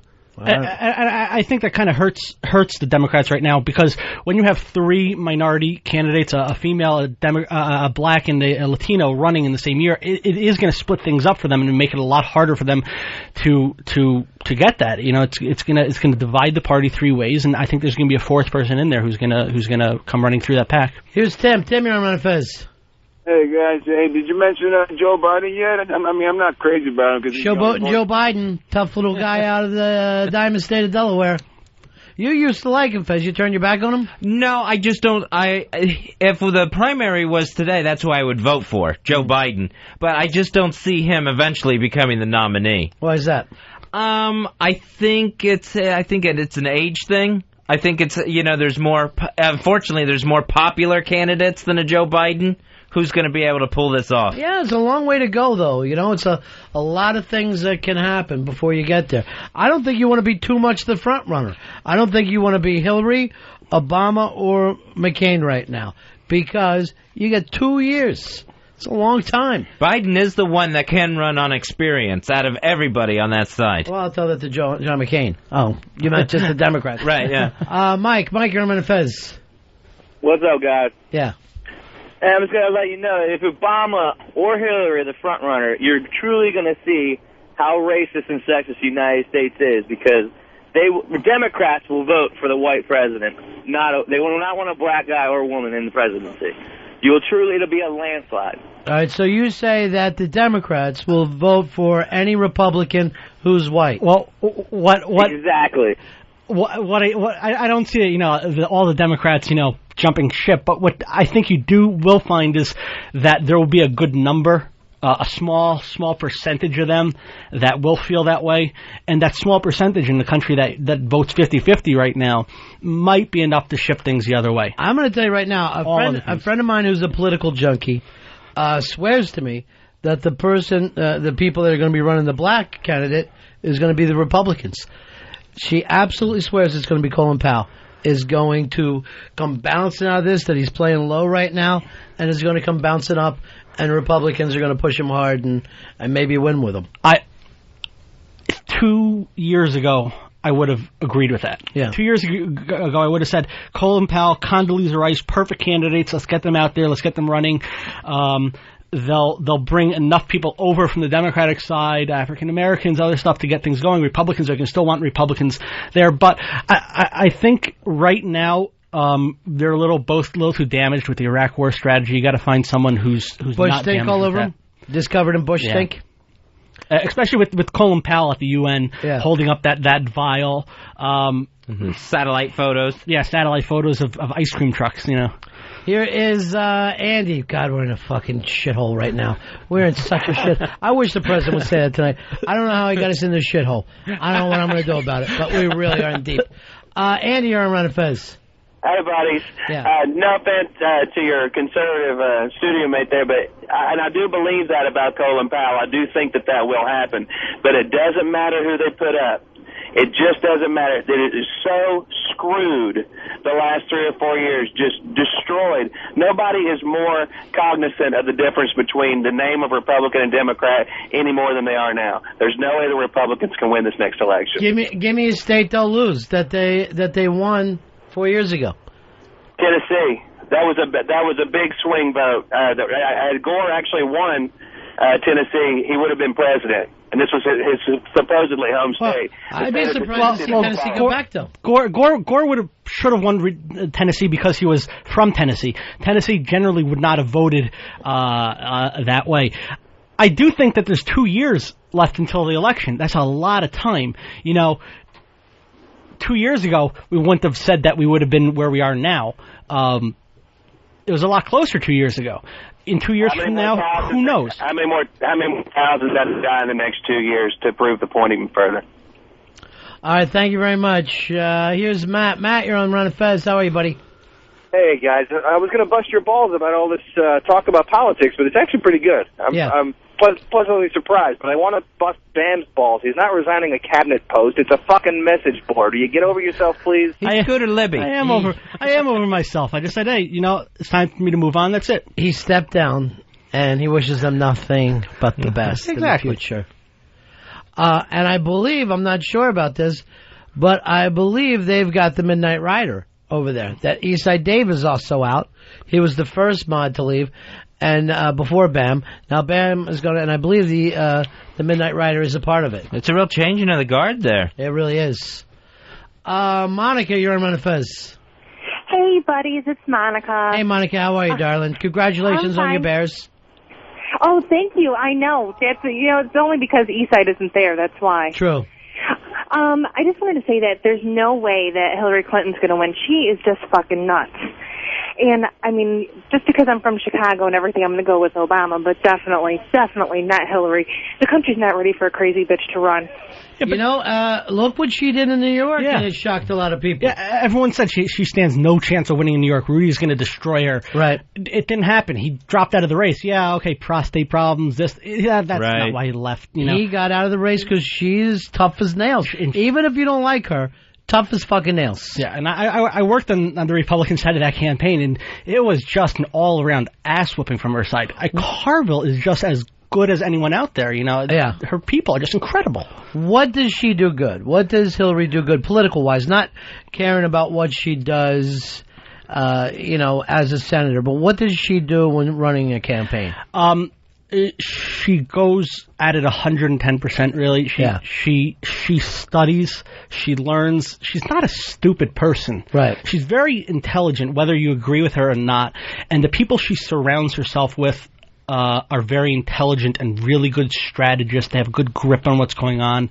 And they understand how to make the connections with the right people, that those people are going to influence other people to vote. Political animal, too, right? I mean, she's not an idealist, which a lot of people think. No. And personally, I have no problems with an idealist. I don't mind a guy who goes out there and goes, I believe in this, I want to run on it. Other people that are real political animals will play that game back and forth, up and down, And that, to me, seems like what her and Bill are. Yeah, Right. I mean, he's probably the best you've seen. How in the time I've been alive, definitely the best political mind out there of a candidate. They love it. Yeah, they're not one of those people going, I have to go through this really ugly thing so I can get to go to Washington. They love the fucking political side of it. And she seems to be, Bill loves politicking. She seems to really love government work, too, besides politics, where, like things about a budget and a defense bill and everything. I'm going to tell you right now, I heard from a lot of people upstate, little small towns, she shows up in all the time. Yep. And that is not the fucking work in Washington. That is political work. That is loving to show up at a fucking farmer's house and some goddamn little village you never heard of before. And that's smart shit. Where Lazio lost when he ran against Hillary was upstate New York. Where he should have won easy. He should have won easy. It should have been a cinch in the back, because she worked upstate New York so hard that it was impossible for him to win. Lee, you're on Ron and Fez. Yeah, I was wondering if there was enough of a fringe group out there to start up an independent ticket for the Democratic nominee loser, for like a Edwards Nader or like a Gore Nader, or a... there seems like there's always 15 points out there. If you want to run as the third party, there's always 12 to 15 points. Yeah. But it's never going to happen, right? We're going to stay two-party. Not right now. Third parties don't happen overnight in a two-party system. It's going to have to be something that people become invested in, and over time, over an election cycle of 10, 20 years, maybe. Mm-hmm. Who knows? But it's not something that happens right away. All right, in the Republican Party, are the Jesus heads and the money heads going to be able to coexist? Is one side going to end up winning that party, or will they just be sharing it? No. Right now, no one's going to come out ahead there. No one's going to come out ahead on the Democratic side with the environmentalists versus the pro-rights people versus the social issue people versus, it's just there's a lot of people in the party, a lot of different voices, and they're going to have to learn to coexist. Here's Jim. Jim, you're on Ron and Fez. Go ahead, Jim. Yeah. Earl, what kind of ideas does Barack Obama have that are going to revolutionize and turn this country around 100 billion per yet? We're having trouble with your phone, but basically, Earl, you give us the Barack Obama, fresh-faced and filled with these new ideas. What does he have new? What don't we know? No, he just seems to be more... He doesn't seem to just divide, you know what I mean? He's like, we're all Americans, you know what I mean? Like, whereas... So you would vote for someone who said we're all Americans? Well, no, I'm not explaining it very well. I mean, what politician is not going to say that? I would say it. Which one is only going to say some of us are Americans? I mean, what are you trying to say, Earl? What has he got that's unique to him? He's not polarizing. Like, he's a black candidate, but he's not being the black candidate. He's just like, I'm a candidate. Well, how is that a new idea? That means nothing. That doesn't take thought. Give us one of these ideas that he has. Give us something that's going to knock us on our ass and say, yeah, he's got the future. I mean, I like his position on Iraq. He was like, we can't do an immediate withdrawal. It has to be very gradual, but... There's at least half the country that believes that. I mean, most of the country believes they want an immediate withdrawal. They don't want a gradual withdrawal. Not if you watch the candidates. Matter of fact, I don't know if one candidate running wants an immediate withdrawal. I can't think of one who says, I'll pull out of there in the middle of the night. I think Kucinich. Yeah. The thing that gets to me about Obama is every time he talks, it's always about himself. It's all fucking personality right now. I love my kids. Oh, well, maybe Oprah's crazy about that, but, you're running for president. Here's from Obama's website, where he goes, politics has become so bitter and partisan, so gummed up by money and influence that we can't tackle big problems that need solutions. That's what we have to change first. We have to change politics. Yeah, so that's the mission statement that we're getting. There's no. I don't see anything about Iraq in here. It's the same speech, that everyone gives every year. Sure. Things are broken. I'm going to fix it. Well, how are you going to fix it? No one wants to tell you because then you'll lose. We're bringing civility back to Washington. All right, great. Thanks for stopping in, Bam. Anytime. Couldn't believe you left FBA. We're all shocked by this. Yep. Well, on to other things. On the new things. That's it for us. We're back tomorrow after O&A. Take care, everybody. That's the end of my show. Donk. Wednesday to Thursday with Harry, Mark, and John. Satellites gone up to the skies. Things like that drive me out of my mind. I watched it for a little while. I love to watch things on TV. Satellite of love. Satellite of love. Satellite of love. Satellite of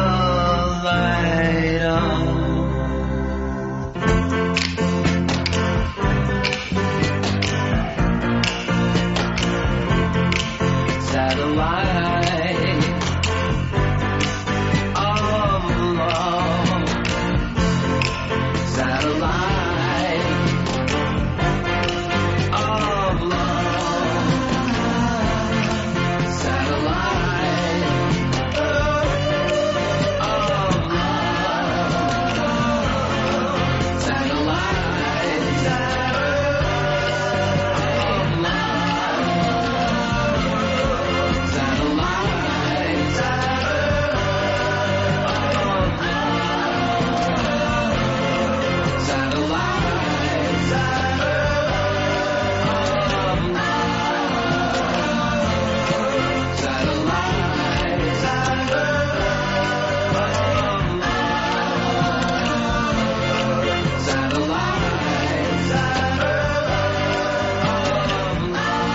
Ron Bennington, Fez Watley, The Ron and Fez Show. XM 202.